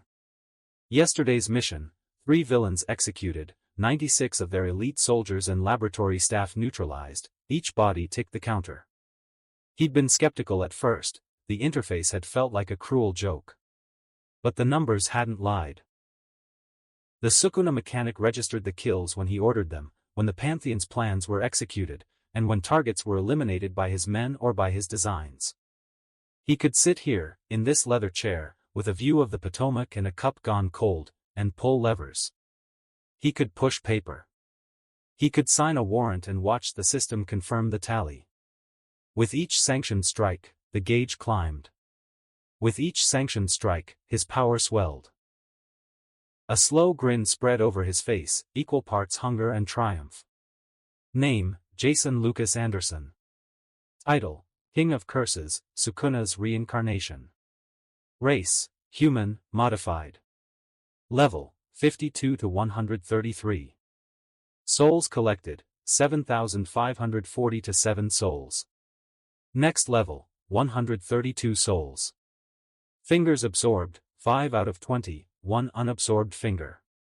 Corruption level, 0%, a quarter to complete Sukuna takeover. Occupation, Anderson family successor, Pantheon lead, King of Curses vassal. Core stats. Power, 69 to 150. Stamina, 67 to 148. Endurance, 71 to 152. Cursed energy, 334 to 415. Control, 163 to 244. Charm, 60 to 141. Willpower, 77 to 158. Abilities. Cursed Tool Mastery, Kamutoke/He10. Cursed Healing, Passive Regeneration. Inherited Technique. Cleave. Dismantle. Spiderweb. Divine Flame. Shrine. 10 Shadows Technique, unlocked. Domain Expansion. True Sukuna Body, locked. Jason leaned back in his chair, the faint glow of his system panel reflecting in his eyes. For once, he let himself breathe in the weight of it all. The grind in Azarath, the endless hours sharpening himself against shadows, and now the meteoric rise of the Pantheon. All of it had carved him into something far beyond the man who once stood trembling before Superman. Twice as strong now. Twice as dangerous. And still climbing. His gaze stopped on a new entry. 10 Shadows Technique. Jason blinked, then leaned forward, rereading the words. His lips curled into a grin. I can't believe this. I get access to Megumi's technique, just like that? His voice was half disbelieving, half exultant. The description burned into his vision. 10 Shadows Technique. After incarnating through Megumi's body, Sukuna gained access to the prized inherited technique of the Zenin clan, allowing him to summon 10 different Shikigami. Jason chuckled, the sound low, dangerous, but full of thrill. Of course it would be this one. Without wasting another moment, he stood, his shadow stretching unnaturally across the room. His hand snapped down as he whispered the command. Divine Dogs. The air around him warped. From the black pool at his feet, 2 forms materialized, stepping forth with silent authority. A twin pair of wolves emerged, one a spectral white, radiant and untamed, the other a shadowed beast of midnight, sleek and feral. Their paws made no sound as they padded onto the floor, yet their presence filled the room like rolling thunder.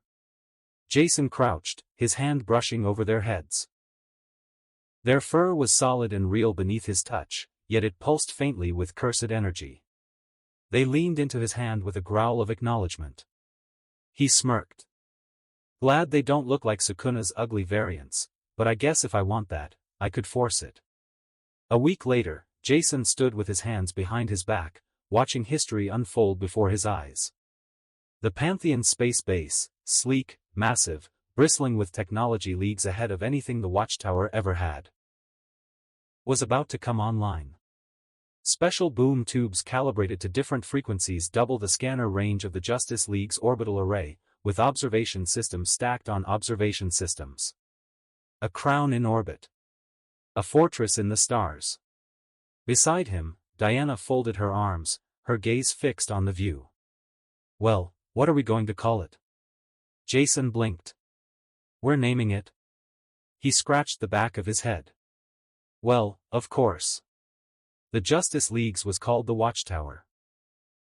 She smirked faintly. So ours should be something cooler. Jason chuckled. My naming sense isn't exactly praised lately, but... Olympus? Asgard? Something along those lines?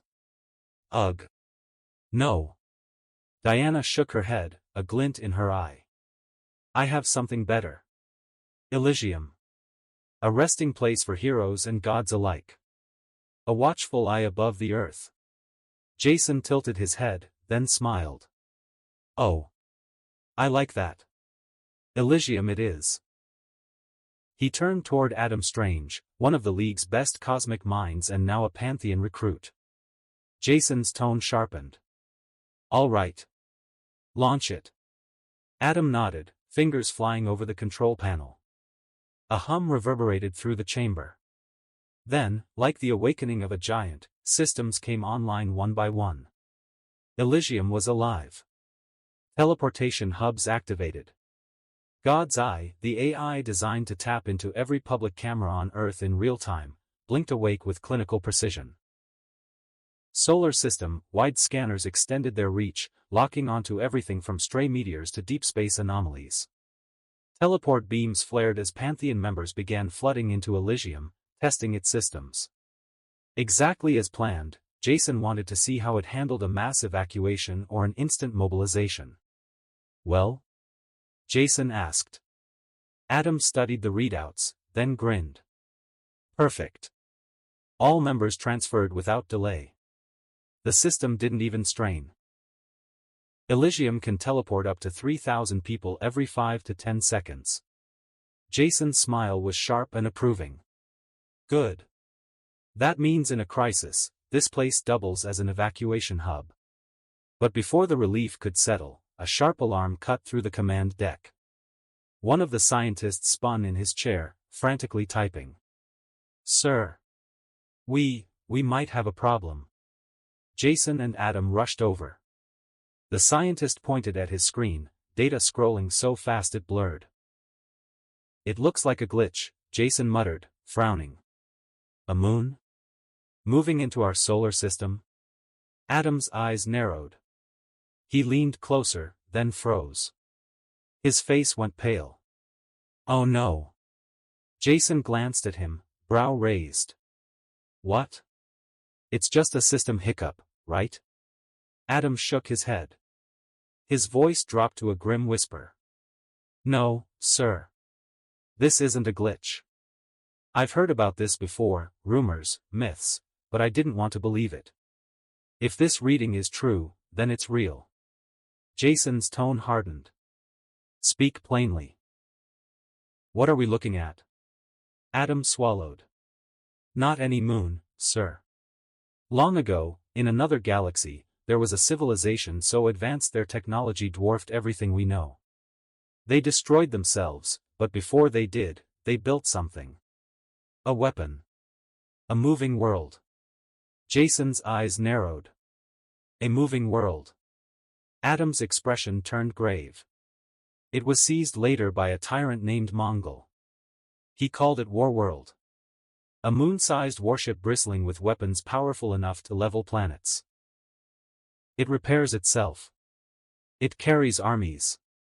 And it only needs one ruler to command it. The room fell into silence. The alarm still blinked red. The data still screamed across the screen. But all Jason could hear was the weight of Adam's words. Finally, Jason exhaled slowly. His voice was calm, but the storm beneath it was undeniable. And you think this warworld has just entered our solar system? Adam looked him dead in the eyes. Yes, sir. Jason turned on his heel. Call an emergency meeting. Jason stood at the center of Elysium's war room, the vast chamber dim except for the shimmering projection of a moon-sized object slowly drifting across the solar system map. His voice carried the weight of command as he addressed the gathered core of the Pantheon: Wonder Woman, Green Arrow, Aquaman, John Stewart of the Green Lantern Corps, Red Hood, and the stoic Martian Manhunter. 3 hours ago, Jason began, his tone steady but edged with steel. Our new detection system picked up a massive object entering our system. At first, we thought it was a glitch. 2 hours ago, all doubts ended when the Justice League's watchtower confirmed the same reading. The hologram shifted, zooming in on the colossal form, its jagged silhouette like a scar in the void. Jason's eyes hardened. What we are facing is no ordinary vessel. Officially, Pantheon will join the League in a joint operation. Diplomatic contact will be attempted first. If that fails, we will demand its departure and assert our right to defend Earth. His gaze swept across the table, sharp enough to silence even Green Arrow's usual quips. That is the official stance. Unofficially. His words grew heavier. We are staring down a war. This ship rivals the size of our moon. It brims with weapons of mass destruction. And its master is none other than Mongol, the warlord. A ripple of unease swept the table. Diana's expression hardened, her fingers tightening against the polished surface. Manhunter's crimson eyes narrowed, his mind already racing. Green Arrow leaned back, brows furrowed, but it was his voice that first broke the silence. Hold on, how do we know Earth's the target? Oliver asked, skepticism covering the tension in his voice. Mars is inhabited too. Couldn't Mongol be gunning for them? Jason turned, his reply clipped but precise. Trajectories locked on Earth. Even if it weren't, I refuse to tolerate a planet killer drifting near our neighborhood. Warworld doesn't orbit. It conquers. Manhunter inclined his head, his deep voice calm yet pressing. Wise words. But I have a question not for you, Jason, but for John. What does the Corps intend?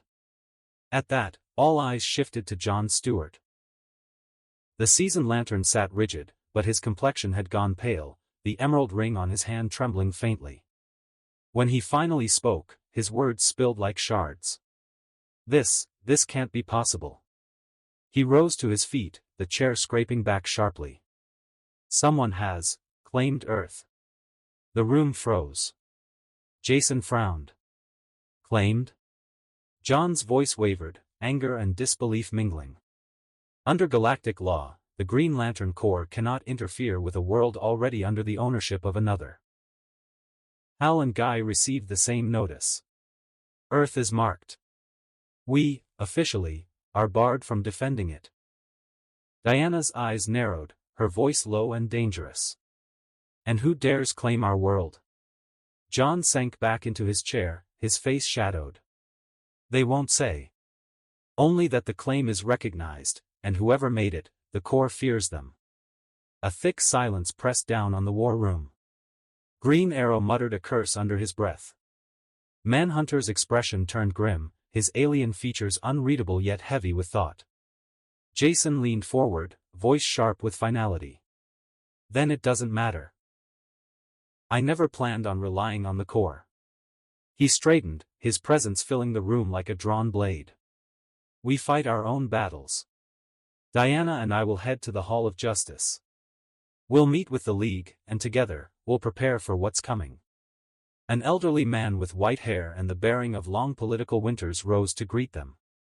He introduced himself with the sort of gravitas the office demanded. Gentlemen, welcome, to the office. Vice President Stephen Harvey Benedict's voice carried across the table. He settled into his chair opposite them and did not waste a breath. I want to make a few things clear. The government is fully backing you, Jason. We trust you. That said, the Justice League remains the primary global response. They still command public confidence, particularly Superman. I would have loved to give you the lead for this operation, but the primary authority goes to the League. If they fail, you will be empowered to take over. Jason offered a slow, courteous nod. I appreciate the trust, Vice President. I have faith in Superman and the League. We disagree on methods, but when it comes to an extraterrestrial threat, we are on the same side. The League is ready. Good, Benedict said, folding his hands. Then let's join them in the meeting room. The room they entered felt like a war council carved into glass and steel. The defense minister, the vice president, a live video feed with the president, Superman flanked by Captain Atom. It was an assembly drawn from statecraft and myth. The defense minister opened the briefing with businesslike precision. We have established secure communications with our allies and even with states we normally struggle to agree with. Because this is a global issue, every major nation is on alert. All public observation systems will be synced within 5 hours. NASA and civilian arrays will go live. We have a prepared address to prevent panic. What is left now is first contact. Superman's voice was steady and familiar, the room quieted when he spoke. The Justice League will attempt diplomatic contact first. We will try to learn why this vessel has entered our system. Be warned, Warworld is built for conflict. It is unlikely to be peaceful. Every eye in the room turned to Jason and Diana, waiting for affirmation or contradiction. Jason leaned forward a fraction. I agree with Superman. His tone was calm, there was no grandstanding, only fact. Warworld is a moon-sized battle weapon. It carries planet-destroying payloads and self-repairing drones. Its owner is Mongol. Our options are limited: convince Mongol to leave, or eliminate him and take control of Warworld ourselves. The defense minister exhaled, the weight of that sentence settling on everyone present. On the screen, the president's expression was unreadable but resolute. Then do what you must, she said into the feed. Keep the insertion team small and capable of extraction. Prepare for the worst, we will mobilize global defenses, but attempt diplomacy first. Survive and bring back any good news you can. Good luck, gentlemen. The room closed on a single note of preparation. Plans would be made, contingencies set. The first move, the conversation with a warlord on a moonship, would begin with the League at the fore. If it failed, the government had already made clear where authority would shift. Inside the vessel bound for Warworld, silence clung to the air like a suffocating shroud.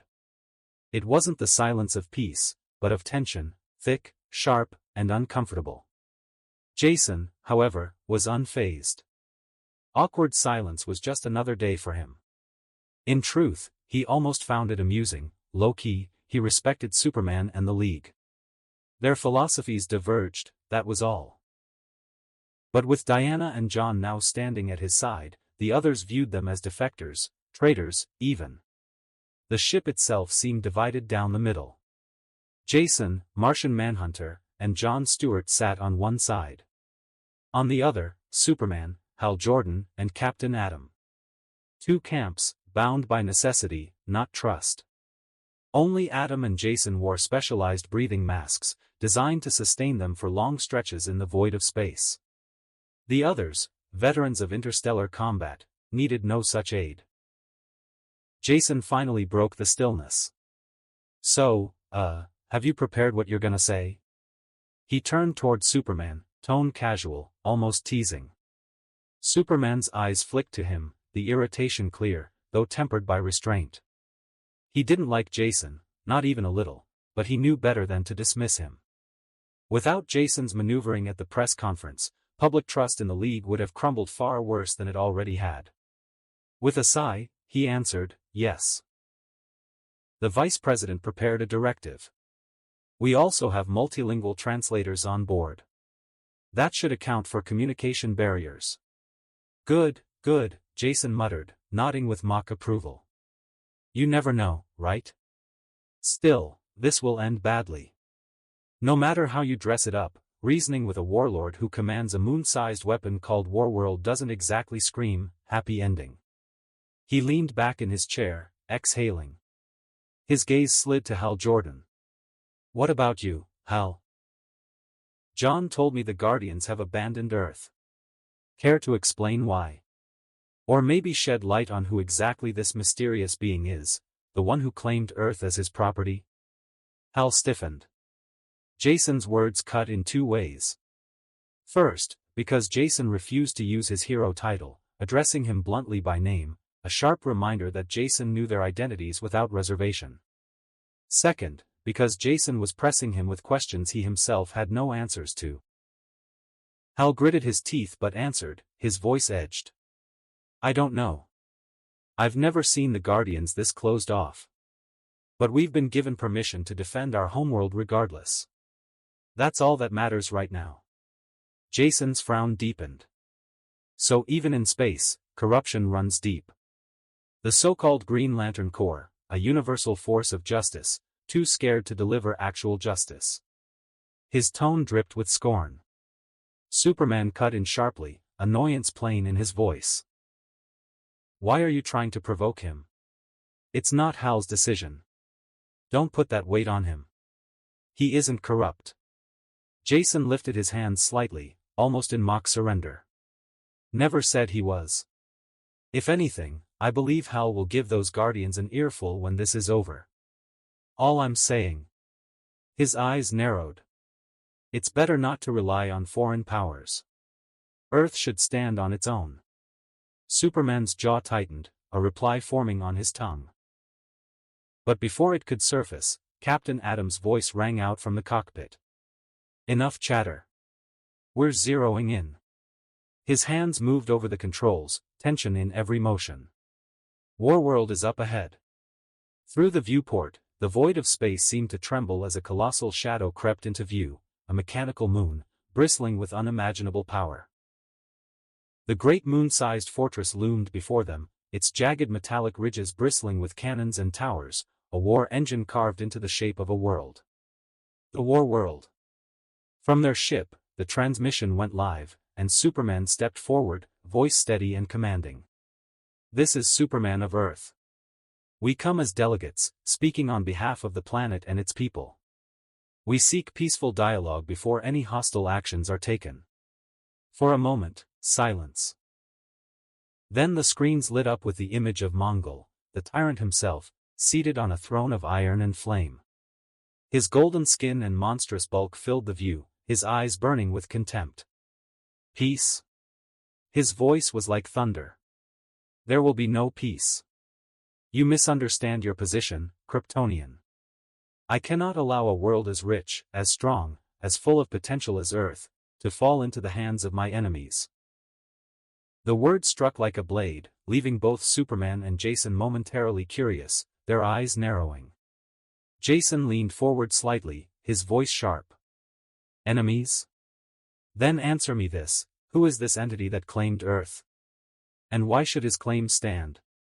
Mongol's grin widened into something cruel. The claim stands because it comes from the King of Apocalypse himself.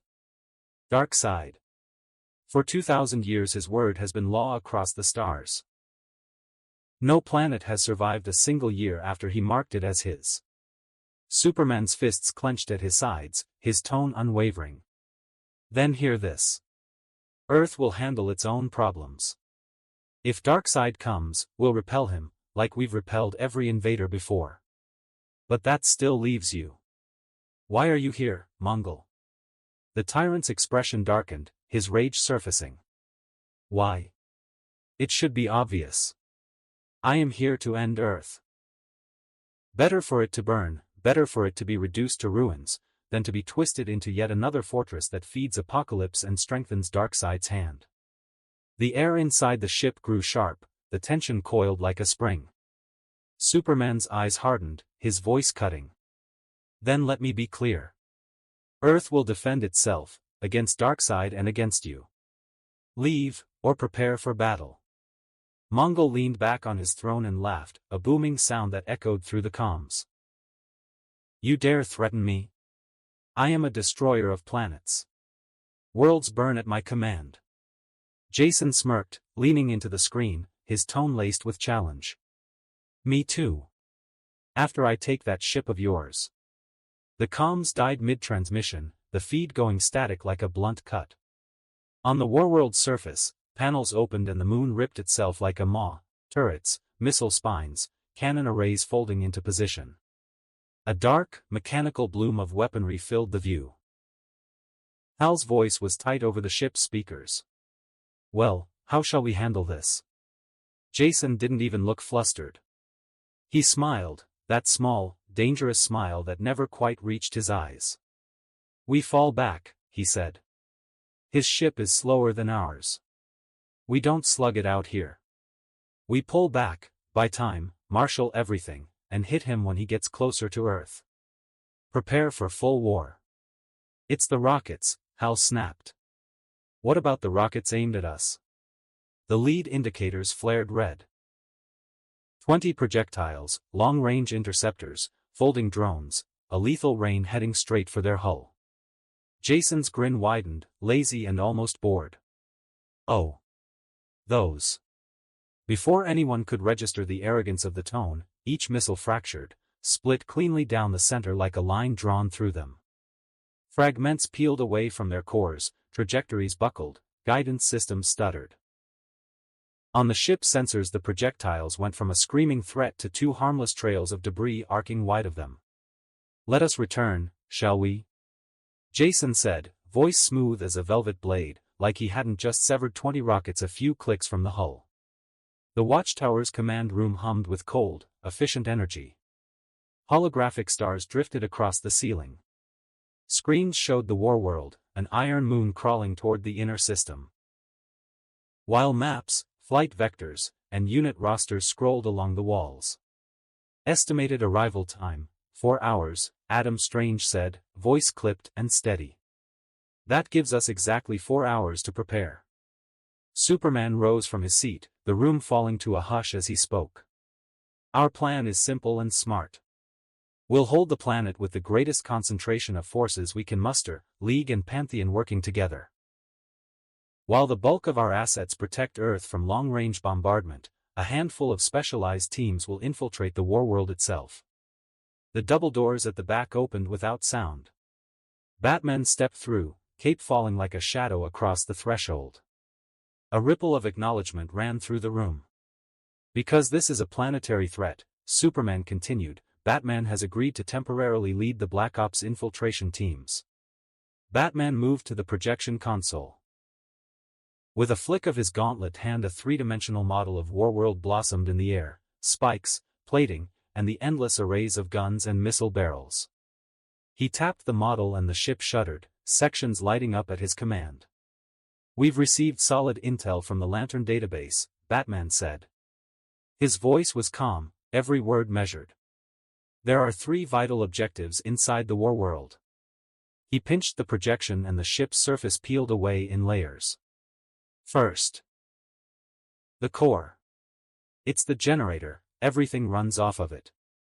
Knock that out and you cripple the warworld's power distribution. He carved deeper with a gesture. A chamber glowed at the center of the model. Second, the key room. Warworld isn't just a weapon, it's a machine. The key is the control nexus. Without it, Warworld is an armament with no operator, an inert moon. The room watched the key pulse in the hollow, a single node of control. And third, Batman said, his voice low enough to make heads turn, Mongol himself. Even if you remove power and key, Mongol is the wild card. He is the man who commands the whole thing. He must be neutralized or captured. He stepped back and the model snapped into 3 distinct operational zones. We'll form 3 shadow teams, Batman concluded. Redundancy is our friend. If any single team fails, the others compensate. We only need 1 success to take it down. Hal Jordan leaned forward, unease tightening his jaw. I still think destroying it is the safest option, he said. 1 clean strike, no risk of him regaining control.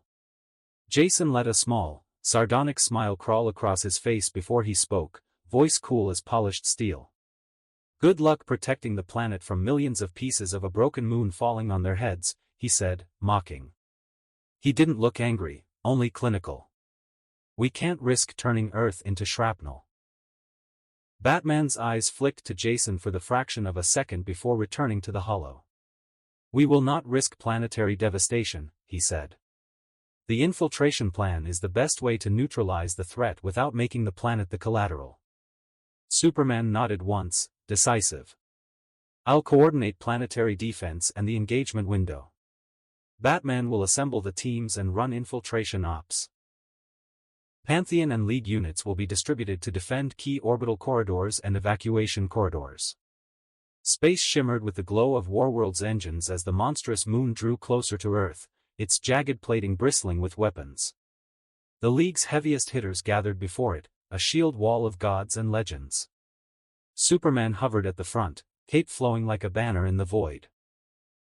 Beside him, Wonder Woman, Captain Atom, the 3 Lanterns, Hawkman and Hawkgirl, Dr. Fate, and dozens of others took their stance.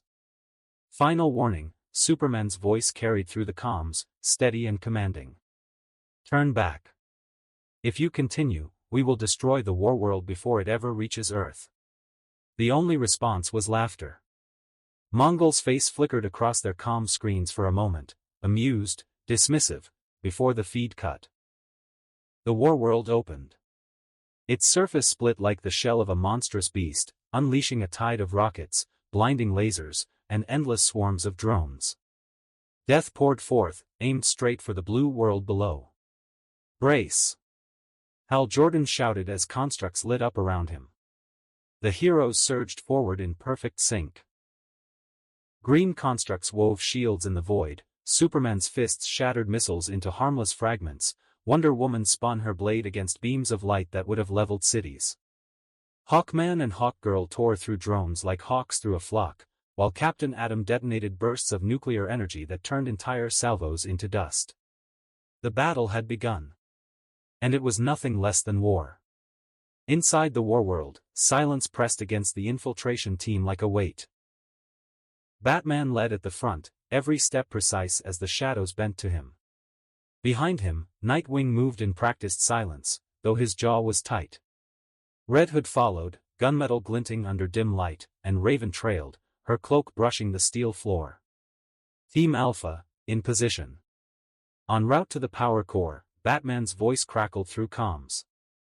Nightwing shot a glare toward Red Hood. This is ridiculous. Him? On my flank? Focus, Batman replied sharply. His tone left no room for argument. We don't have the luxury for grudges here. The mission comes first. Red Hood smirked under his helmet but said nothing. The silence that followed only made Nightwing grind his teeth harder. Raven, meanwhile, kept her gaze low. Her hands tightened on her cloak. She hadn't volunteered for this, Jason had pushed her into it, claiming she needed the experience. It felt like she was wearing boots 2 sizes too big. The darkness of the warworld swallowed them whole as Team Alpha descended toward its beating heart, the power core. Jason led the strike team through the warworld's jagged corridors, his rifle resting casually across his shoulder. Black Canary followed with focused calm, Zatanna in her flowing coat beside her, and Batgirl with sharp eyes scanning every shadow. Team Beta, Jason called over comms. En route to the main room. Expecting contact in 5. He clicked the comms off and glanced at Zatanna with a half-smile. So, what's your deal, eh? You vote on my side, but when it comes to joining Pantheon, you chicken out? Zatanna frowned. I voted because of a promise. I don't think you're wrong, Jason. But I'm not ready for that part of it. The killing. Jason tilted his head, studying her. His tone dropped, losing the teasing edge for once. You say that like we enjoy it. Like we want you to join us for blood. None of us do. It's just the only solution left on the table. That's not the best solution, Batgirl cut in, sharp and cold. It's the easiest. Jason blinked. Then he chuckled. Oh, fantastic. A mini female Batman. Same old arguments, same old moral high ground. He let out a long sigh and waved a hand dismissively. Whatever. Let's just get this done. The strike team marched on, toward Mongol himself. The corridors of the warworld trembled as Team Delta sprinted toward their target. Green Arrow led the way, bow drawn and steady even in the chaos, Harley Quinn skipping along behind him with a grin too wide for the situation. Beast Boy shifted into a wolf to match their pace, while Robin, staff spinning in hand, stayed close, sharp-eyed and silent. Team Delta, Green Arrow said into the comms. Approaching the key room now. He slowed, scanning the passage as mechanical whirring echoed ahead. His hand reached for his quiver. Get ready. The drones know we're here. The shadows ahead unfolded into a tide of metal, eyes glowing red, weapons primed. Green Arrow knocked 3 arrows at once, his grin fierce and hungry for the fight. Showtime, kids. Robin's staff extended with a snap, Beast Boy shifted into a tiger mid-stride, and Harley twirled her mallet like it was a toy. The warworld wasn't going to give them the key easily. The void erupted into chaos. Warworld's hatches split open, flooding space with drones like a swarm of mechanical locusts. Each one was armed with plasma cannons and miniature warheads, their red eyes glowing as they charged toward the League. Superman blurred forward first, his fists moving faster than light. Every punch cracked a drone into shrapnel, his cape whipping behind him as he became a one-man storm. Lasers bounced harmlessly off his chest, reflected into their own ranks. Clark, left. Diana shouted. She spun mid-flight, her golden lasso slicing through 5 drones before wrapping around another and hurling it into its brethren. Her sword followed, a glowing arc that cleaved through their steel shells. The lanterns formed their own wall, constructs blazing emerald. Hal Jordan shaped a massive war hammer, smashing a wave into dust. John Stewart's constructs were sharper, precise, blades, turrets, and shields that interlocked with mathematical perfection. Kyle Rayner, ever the artist, crafted a soaring dragon of green light that devoured drones whole. Hawkman roared, his mace sparking as he smashed through steel skulls. Beside him, Hawkgirl's wings cut arcs of death, her every swing a blur of savagery. Dr. Fate raised a hand, golden sigils flashing into being. Anubis, weigh them. His spell detonated with divine fire, vaporizing an entire squadron in a single breath. Still, the swarm didn't end. Every drone destroyed was replaced with 10 more. And then the warworld itself rumbled, plates shifting. From its surface, colossal cannons rotated toward Earth. Superman's eyes narrowed. Mongol. The beams fired, dozens at once, blinding lances of energy screaming toward the planet below. No! Superman shot forward, intercepting one of the beams, straining as it pressed against him like the weight of a sun. Diana joined him, bracing her shield against another. The lantern scrambled to divert the rest, constructs bending under the strain. Too many. Hal shouted, his shield fracturing under the pressure. The impossible truth sank in, they couldn't block them all. And then Earth answered. Hundreds of rockets launched skyward, nuclear warheads igniting like shooting stars. Defense satellites unleashed their payloads, intercepting beams and detonating missiles in a chain of light. Earth's militaries, every nation united, fired their last cards into the void. The sky above the planet burned, a chaotic storm of fire and light. But the beams were stopped. Earth held, for now. Captain Atom turned to Superman and said, Earth's defenses won't be able to handle another blow like this. We need to do more. You are right. Let's just hope the ones inside are faster. Then his next strike. Inside the warworld, Batman's team advanced silently through steel corridors. Nightwing scouted ahead, Red Hood covered the rear, and Raven floated just above the ground, shadows curling at her feet.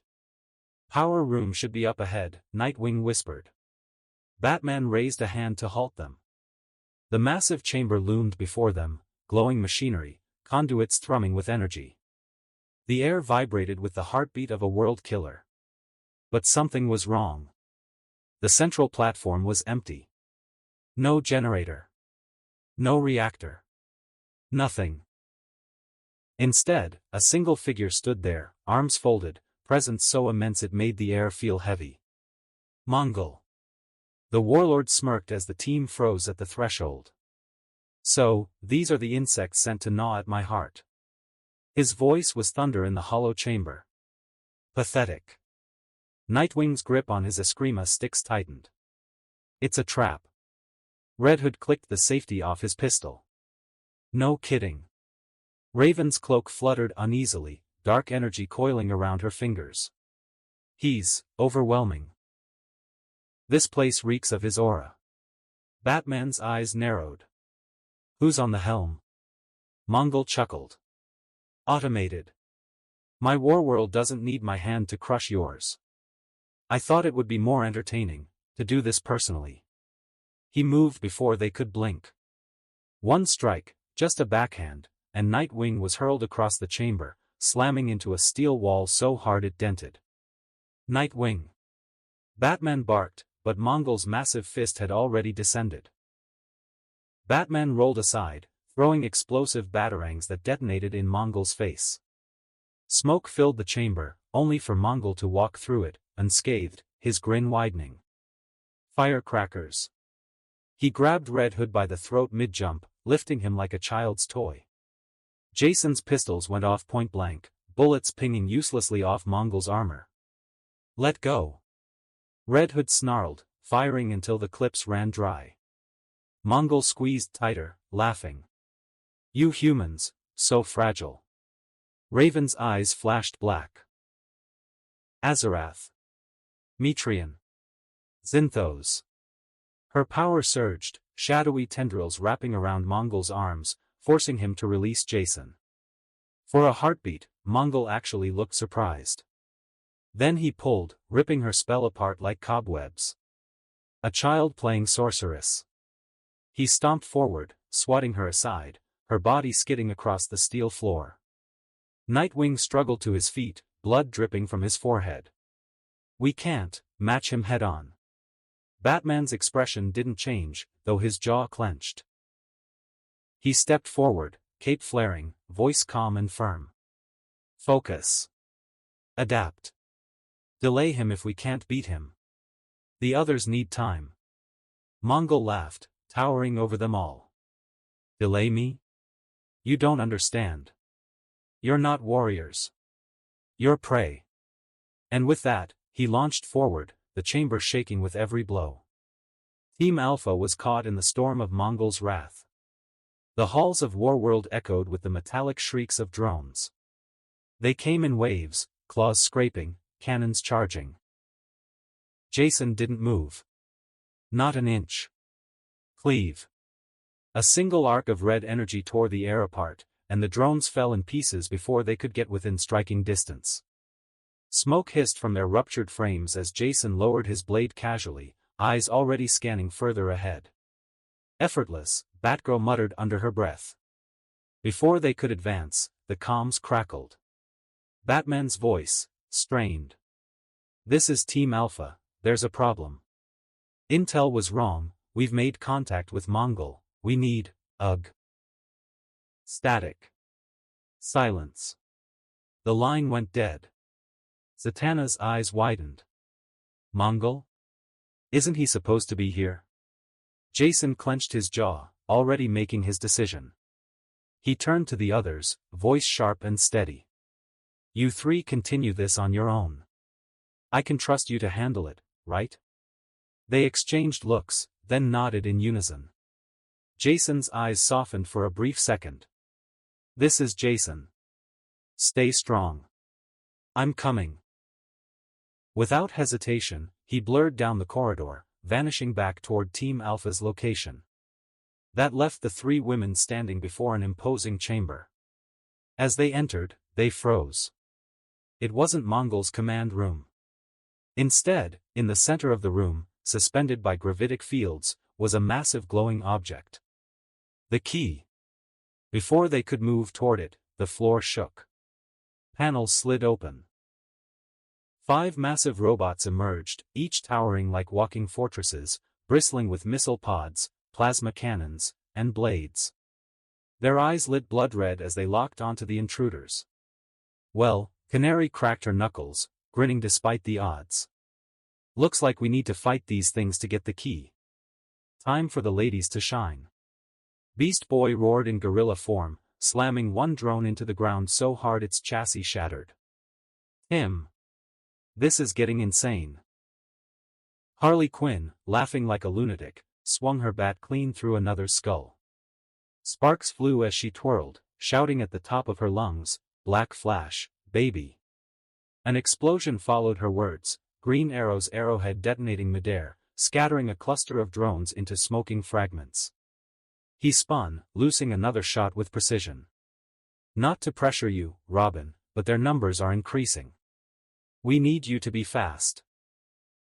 Robin was kneeling by the alien console, sweat beading on his forehead as his fingers flew across the keys of his handheld linked into the Warworld system. I know. Tim snapped, eyes locked on his screen. "Cut me some slack here. I was supposed to take the key, not decipher alien apocalypse tech and shut down the generator." Excuses. Harley cackled as she punted another drone over Beast Boy's shoulder. "Work faster, Boy Wonder, before we all end up as space scrap." Green Arrow gritted his teeth, drawing 3 arrows at once. "We can't hold forever. Make it work, Tim." Beast Boy shifted into a rhino, crashing into another squad of drones. No pressure or anything. The chamber rattled with fire and chaos, Robin desperately working while the others fought tooth and nail to hold the line. The battle against Mongol was nothing short of brutal. Batman and Nightwing threw themselves into the fight with all their skill, but their efforts barely slowed the monster down.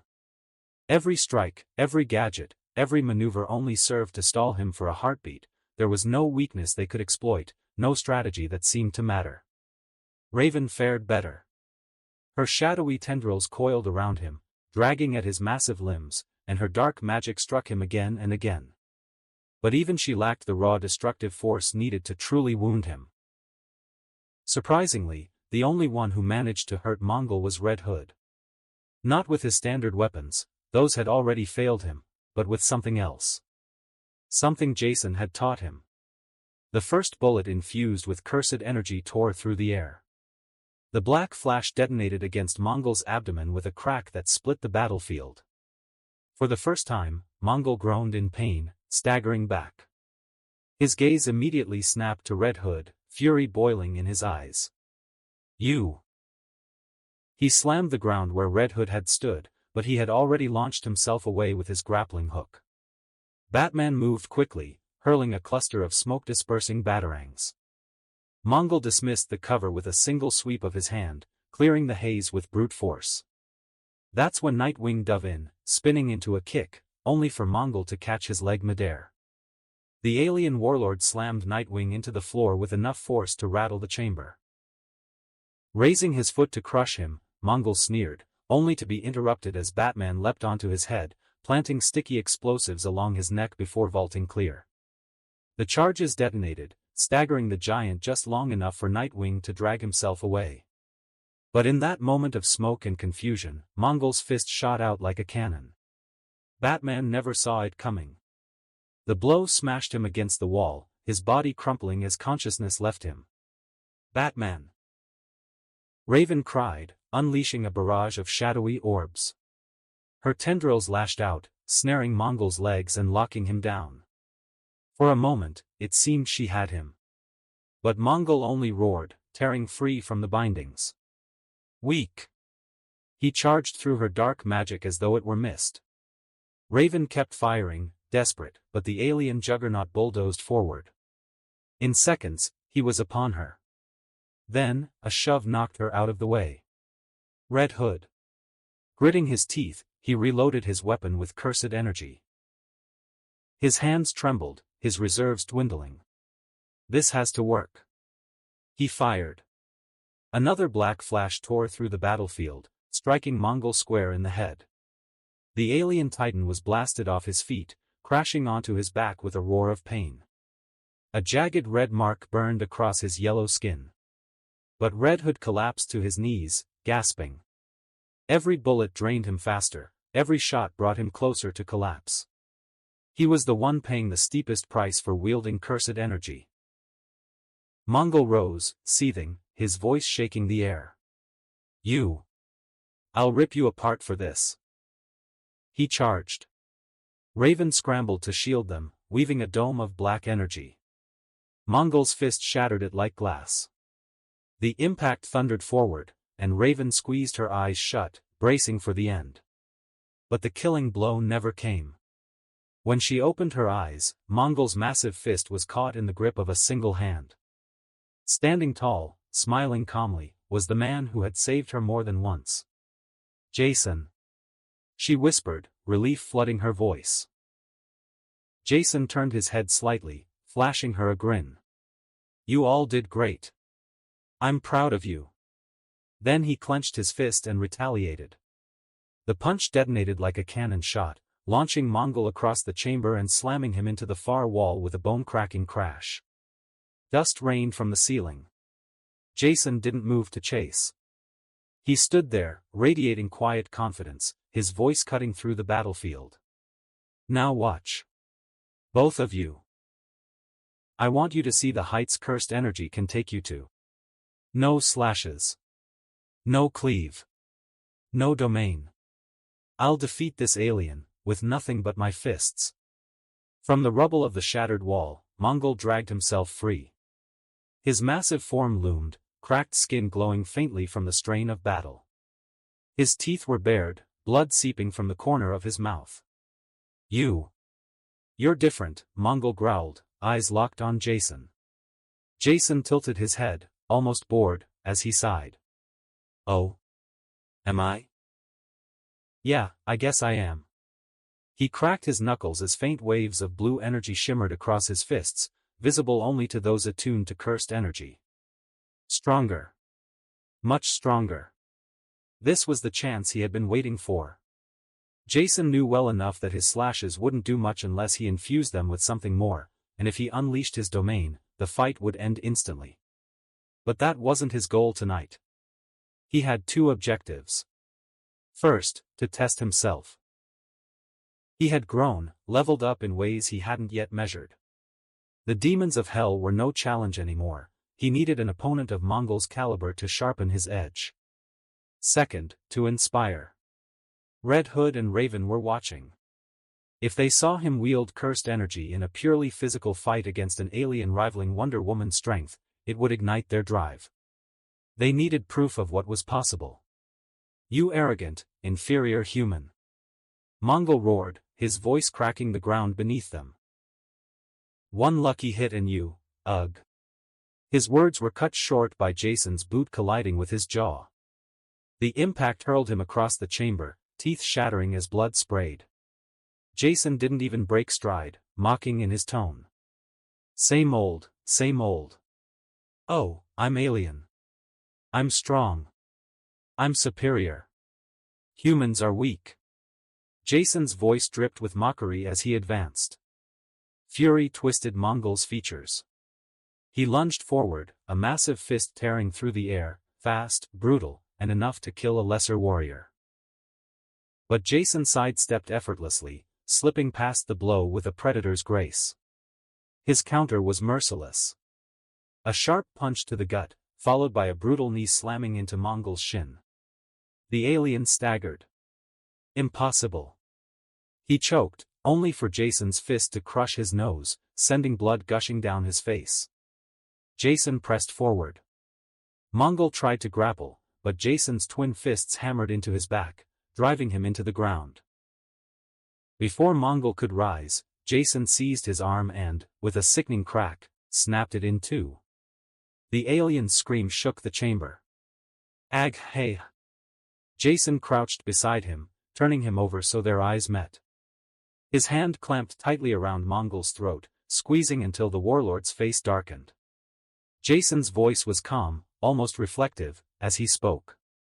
Humans. Funny, isn't it? We are fragile. The average man wouldn't survive a breath in space. Compared to you aliens, demons, gods. Yes, we're weak. His grip tightened, Mongol clawing desperately at his arm. But you all fail to understand what humans are capable of. We are weak, yes, but every generation, a few of us rise above. Leaders. Kings. Monsters. Gods. Warriors, like me. Cursed to walk this earth, bearing power that should never exist. Fated to destroy, or to save. Jason's eyes burned with quiet resolve as his grip crushed Mongol's throat. And I've already made my choice. With a final twist, he snapped Mongol's neck. The alien's body went limp, crashing to the ground with a heavy thud. Silence fell across the battlefield. Jason released a faint chuckle, glancing at the looming warship in the distance. Oh, and thanks for the ship. The floor shook as the 5 colossal war machines advanced, their weapons glowing with murderous intent. Screech. One raised a cannon arm and fired, the energy beam scorching across the room. Move! Canary shouted, diving aside before unleashing a scream that ripped through the metallic chamber. The sonic blast hit the frontmost robot, forcing its circuits to spark violently as it staggered back. Batgirl rolled forward, twin batons igniting with electric current. Your turn, big guy. She vaulted onto its arm, striking joint after joint with precise strikes. The machine collapsed to one knee as she jammed a charge into its neck, frying its optics. Incendio. Zatanna's hands erupted in flame, her spell arcing like a whip that burned across 2 machines at once. They stumbled, burning plates peeling away under the magical heat. For a moment, it looked like victory. One fell. Then another. But as the girls caught their breath, dozens of drones flooded the chamber, swarming the remains of the fallen robots. Metal screeched, sparks flew, within seconds, the hulking machines rose again, fully repaired. You've got to be kidding me, Canary muttered, blood on her lip. Batgirl spun her batons, sweat on her brow. They're respawning? No, the drones are rebuilding them. Then let's crush the drones too. Zatanna yelled. Ticto's morphed cert. A bolt of mystic lightning shot across the chamber, frying half the drones mid-air. But the reaction was immediate. The nearest war machine let out a mechanical roar, its chest opening as dozens of mini-rockets launched straight at her. Z, watch it. Canary's scream tore through the rockets mid-flight, shattering some in a chain explosion. Still, the shockwave slammed Zatanna into a wall, coughing blood. Batgirl snarled, launching her grappling hook onto the monster's back and stabbing her baton deep into its spinal cables. Stay down, damn it. Sparks burst out, the robot collapsed again, only for drones to rush in once more. It became a vicious cycle. Destroy one, another rebuilt. Attack the drones. The robots turned berserk, weapons spewing fire, rockets, and beams with terrifying precision. Hours seemed to bleed into minutes as the three women fought relentlessly. Canary's throat was raw from constant screams, Batgirl's arms ached as her batons cracked from overuse, and Zatanna's voice trembled as her incantations pushed her magical reserves to the brink. Still, they refused to fall. Each time they were knocked down, they rose again. Each time one was nearly killed, the others covered her. And then, suddenly, the machines froze mid-motion. Drones hovered lifeless in the air before crashing to the ground like broken toys. What the hell? Batgirl whispered, panting hard. A familiar voice echoed through every speaker in the war world. This is Jason. I have taken down Mongol. I shall be taking over the war world now. Stop your missions. The women stood in silence, bloodied, bruised, and barely breathing. But they were alive. Black Flash, baby. Harley's manic laughter echoed as her bat crunched another drone's head, sparks spraying like fireworks. She twirled mid-spin, eyes wide with chaotic delight. Harley, less screaming, more smashing. Green Arrow snapped as he loosed 3 arrows in rapid succession. Explosions tore through the swarm, but more poured in.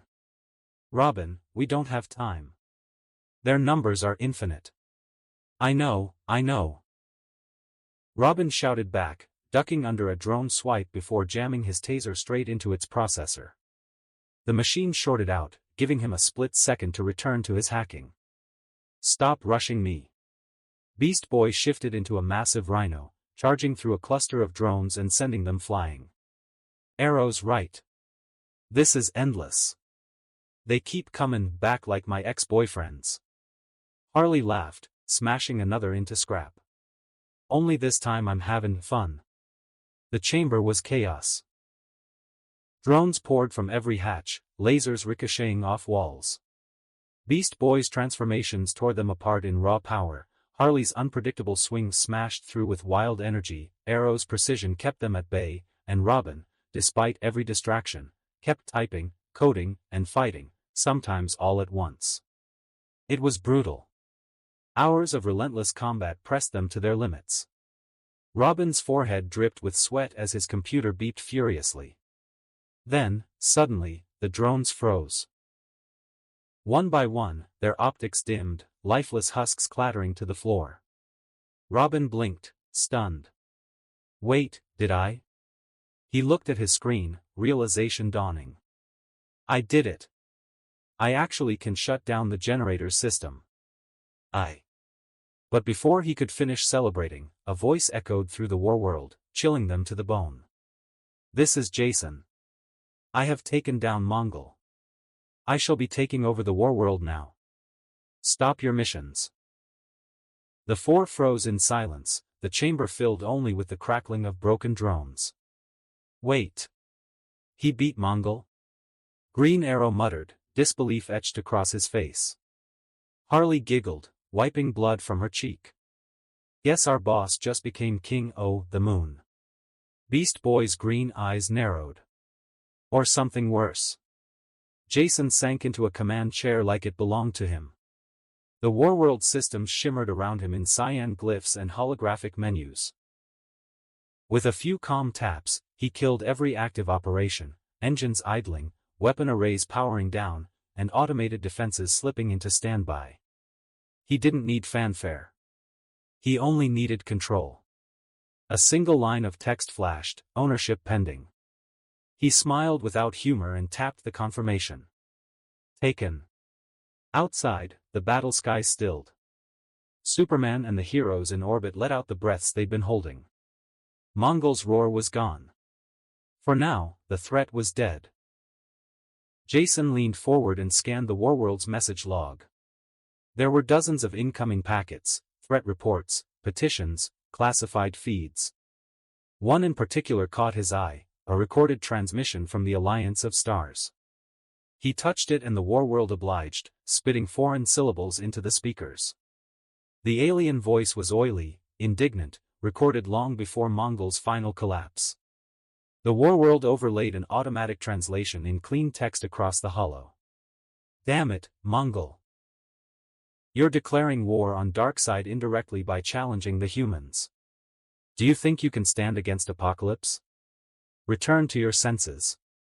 That planet is doomed anyway, Darkseid has claimed it. It's gone.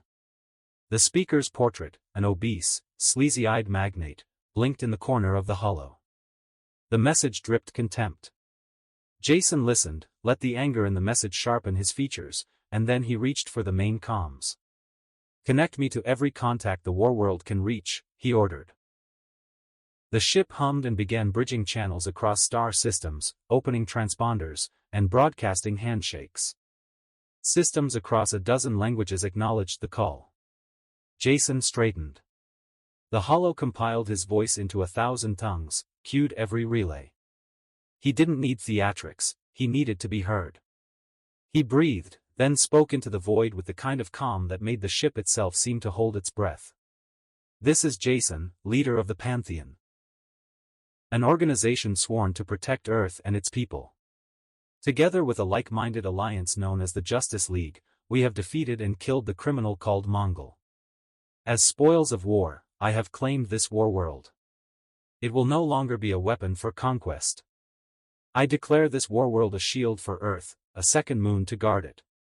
Listen carefully, Earth is off limits. I don't speak in diplomacy to make friends, I speak in terms you all understand. If you wish to trade, to speak, to visit, do so with respect.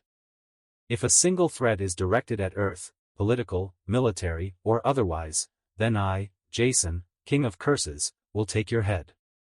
That includes Darkseid. Stay the hell away from my planet, or I will kill you. Simple as that. The broadcast flared through the channels. The warworld translated and resent the declaration in hundreds of dialects, each one trailing on the heels of the original, blunt, absolute, unavoidable. When the last relay pinged, Jason sat back.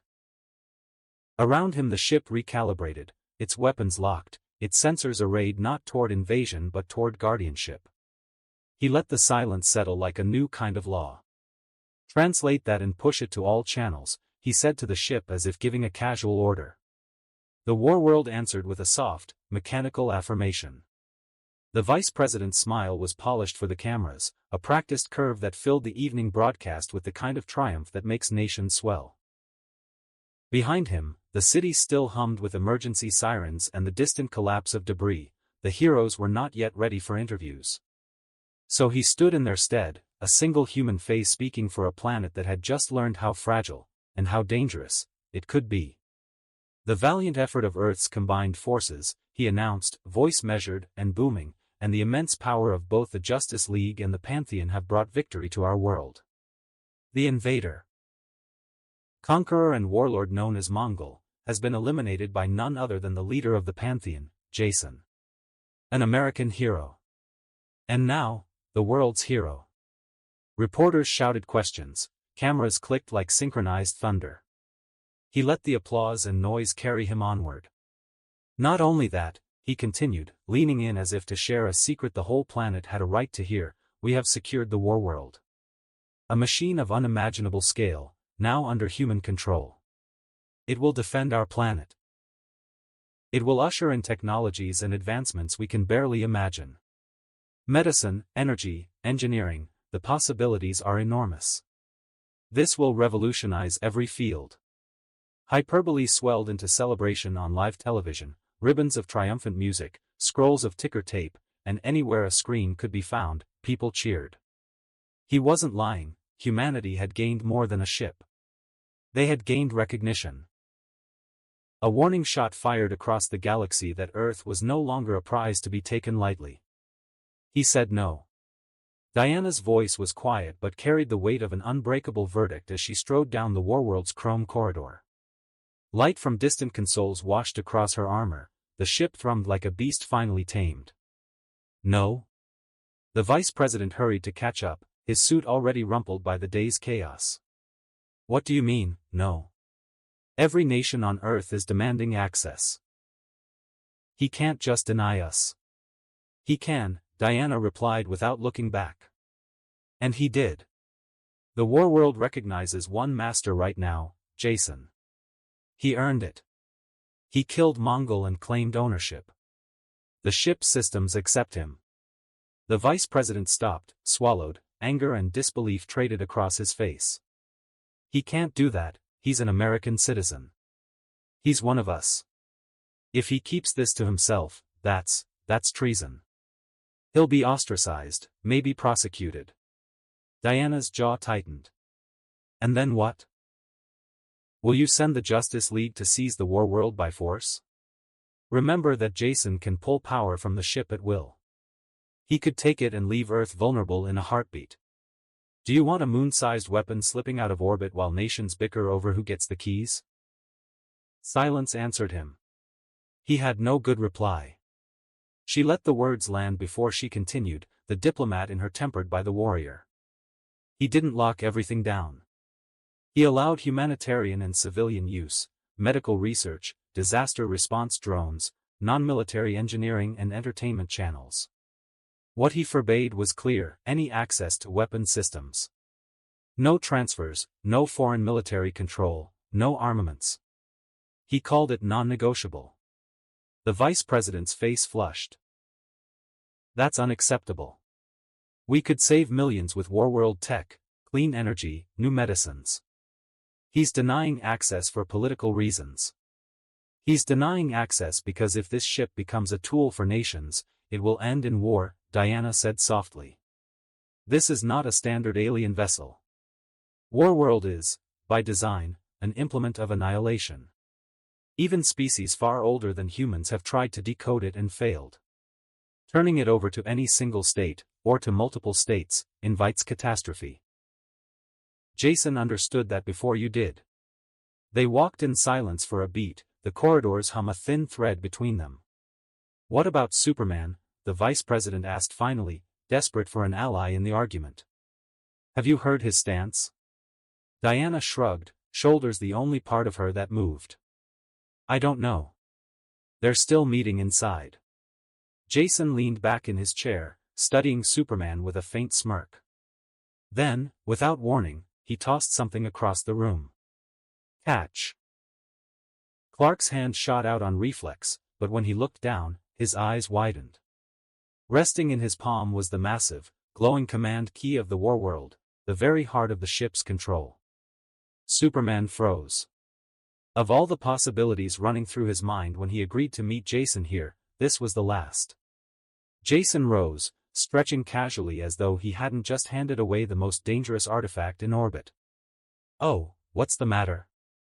Didn't expect the big, bad, evil Jason. The villain, the killer, to be so cooperative?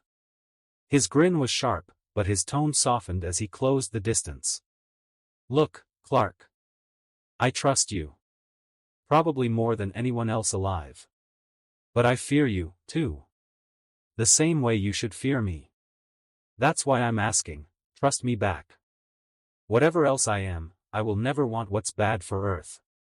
Superman's gaze didn't leave the key, his brows furrowed in thought. Then why hand me this? Jason exhaled slowly.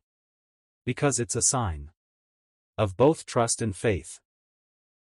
Trust that you'll never use it against me, or worse, against something you think is evil but isn't. And faith that when I need it, you'll hand it back. We share the burden. He stepped closer, his voice dropping lower, more deliberate. The warworld is bonded to me, it answers only to my command. But this key? That's yours. Right now, the ship is in idle mode. Only basic defense protocols, only basic navigation. All the serious functions, they're locked. And only you can unlock them. When you believe Earth needs the warworld, give the key back to me. Until then, it stays with you. Clark stared at him, torn between disbelief and a new, reluctant respect. For so long, Jason had been the League's thorn, the man who split them, the unpredictable rogue. But this gesture, this was not recklessness. It was responsibility. Maturity. Trust. And for the first time in years, Superman found himself doubting. Maybe I was the one being immature all along. Jason tilted his head. So, will you accept it?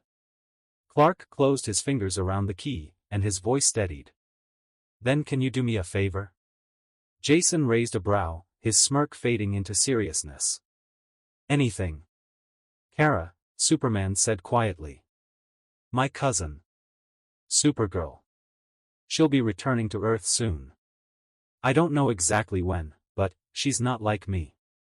She's not averse to violence. She has a temper. If she comes to you, she may want to join your pantheon. Jason blinked, then sighed. So you want me to turn her away, huh? I get it. I'll do it. But Clark shook his head. No. She's my cousin, but I can't control her choices. If that's the path she chooses, then so be it. All I ask is that you look after her. Protect her. She's powerful, but she's also young. Your age, actually, but she doesn't have your maturity. Not yet. Jason was silent for a long moment. The request hit deeper than he expected.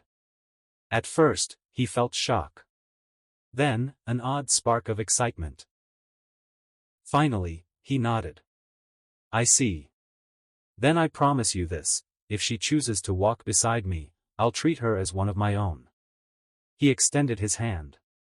Superman looked at it, then clasped it firmly. Two titans, once divided, sharing a fragile but genuine bond of trust. I have no choice but to do this, okay, Alfred. Bruce muttered, his hands moving across the computer console with a precision that trembled just slightly at the edges. Behind him, Alfred hovered like a shadow, his voice calm but strained. Master Wayne. I am well aware we are at a disadvantage right now. But this could make things worse. You're going in blind. No testing has been done. We don't even know if you'll survive the passage. And if you do, what if what you find there is worse than what we already face? Bruce turned, the glow of the monitors reflecting off eyes sunken from sleepless nights. I don't care, Alfred. People I've cared about are dead. A son of mine is dead. I'm running a group of dysfunctional, unorganized rebels, half criminals, half broken heroes. How can I not take this risk? Alfred lowered his gaze.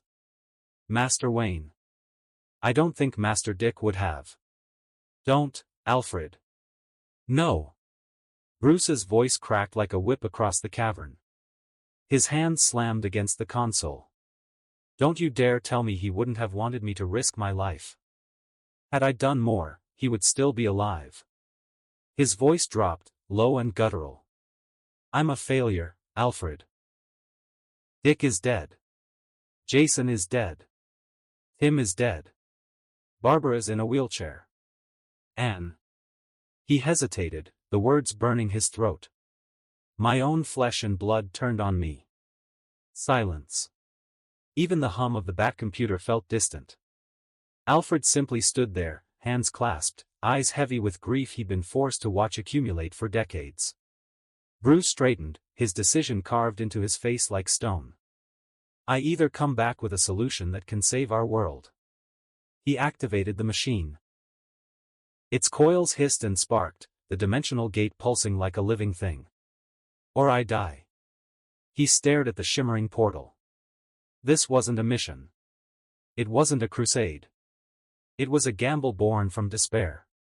And without another word, Batman stepped inside. The broadcast played over 100 million screens at once. It's been 2 months since the formation of the Pantheon, and its reach has already gone global, the anchor declared, calm and practiced. Jason Anderson has led a series of international operations, 7 notorious killers captured outside United States jurisdiction. Ra's al Ghul has been executed, his daughter, Talia al Ghul, was detained after investigators concluded her actions were coerced. The Pantheon warns, any further extreme offenses from her will place her squarely on the kill list. Meanwhile, Green Lantern's John Stewart and Hal Jordan, working alongside the Justice League and the Pantheon. neutralized a gigantic mutant threat in Bloodhaven. And reports confirm the newest Pantheon recruit, Supergirl, intervened in a hostage situation with the Toyman. Authorities say Toyman held a middle school class hostage. 3 children were killed before the takedown. Police reports suggest many more would have died without Supergirl's swift action. The anchor's controlled cadence couldn't hide the tremor underneath. This was a world shifting under its feet. Aiden clicked off the television. The screen died to black. Supergirl stood by the window, posture hollowed by the weight of the headlines. Jason watched her like a surgeon watching a wound. "You hesitated," he said simply. Kara's shoulders dropped. "Yes." Jason didn't move. "When you came to me and asked to join the team, what did I tell you?" She bristled, anger rising. "Don't start. Don't start." Jason's voice snapped, hard as steel. "What do you think this is, Kara? You are a hero. You chose this. Not a girl in a cape, not someone playing at justice. You made a decision with consequences. When I tell you to kill, you kill. When I tell you to spare, you spare. Understand?" His tone wasn't cruel. It was a hammer, shaping something fragile into something that would not break. She flinched, wounded. "I know, God damn it. I know. I should have finished him. I should have been faster. But you failed to follow orders," Jason interrupted. "That man had a file a mile long. Children among his victims. You saw it last year. How do you justify hesitation when the price is kids' lives?" Her eyes filled. She hated herself for it. "I'm sorry. I couldn't, it felt wrong." Jason stepped closer, voice low and cold. "And after he killed the children, what did you feel? Tell me." She stared at him as if he'd asked too much. Then the answer ripped out of her, anger. "I wanted to kill him. I needed to." Jason's face didn't soften, it accepted the truth. "Good. Remember that feeling. Burn it into yourself. The moment you hesitate again, remember those kids." He paused, letting the severity sink in. "Now go. Take a goddamn break." Kara turned to leave, shoulders trembling. Jason called after her, quieter this time. "Kara." She stopped, half-turned. "Yes?" "You know I don't hate you," he said, and for the first time the edge in his voice gave way.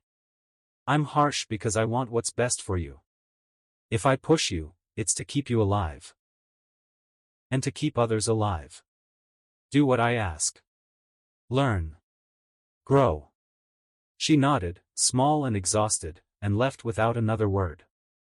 Jason exhaled, rubbed the bridge of his nose, and poured himself a measure of whiskey. The amber liquid seemed to do little to warm him. He thumbed his communicator.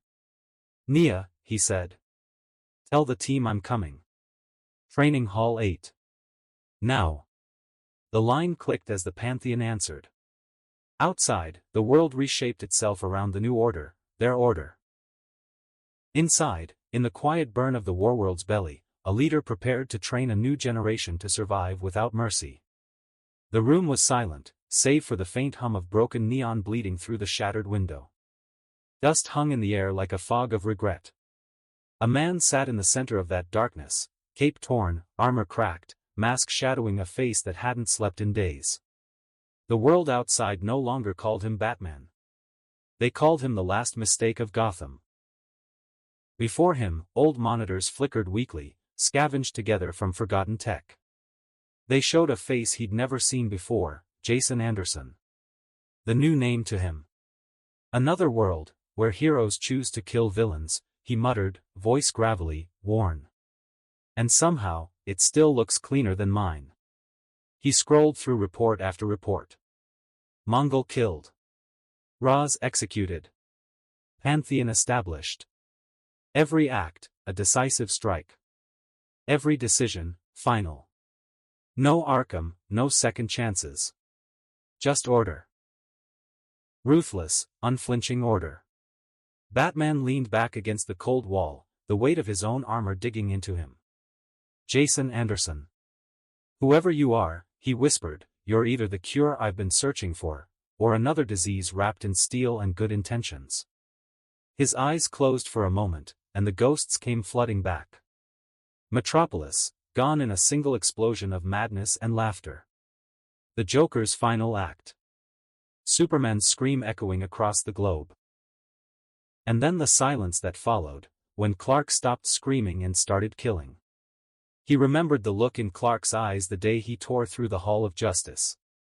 No more criminals, he'd said. No more chaos. And with those words, hope had died. Now Batman was a fugitive in his own timeline. No Batcave.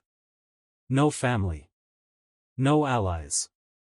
Just a broken man, watching another world where someone else had taken his path before he ever dared to. He leaned forward, fingers steepled beneath the dim flicker of the screen. If you're the man I think you are, Jason. His tone grew dark, low, and dangerous. Then we're going to meet soon. Because if your world Superman can't stop you, maybe I can. And that concludes this episode. If you enjoyed it, I'd seriously love it if you guys could leave a like on the video, as it genuinely helps out so much, and it keeps me going, plus it takes only 1 second.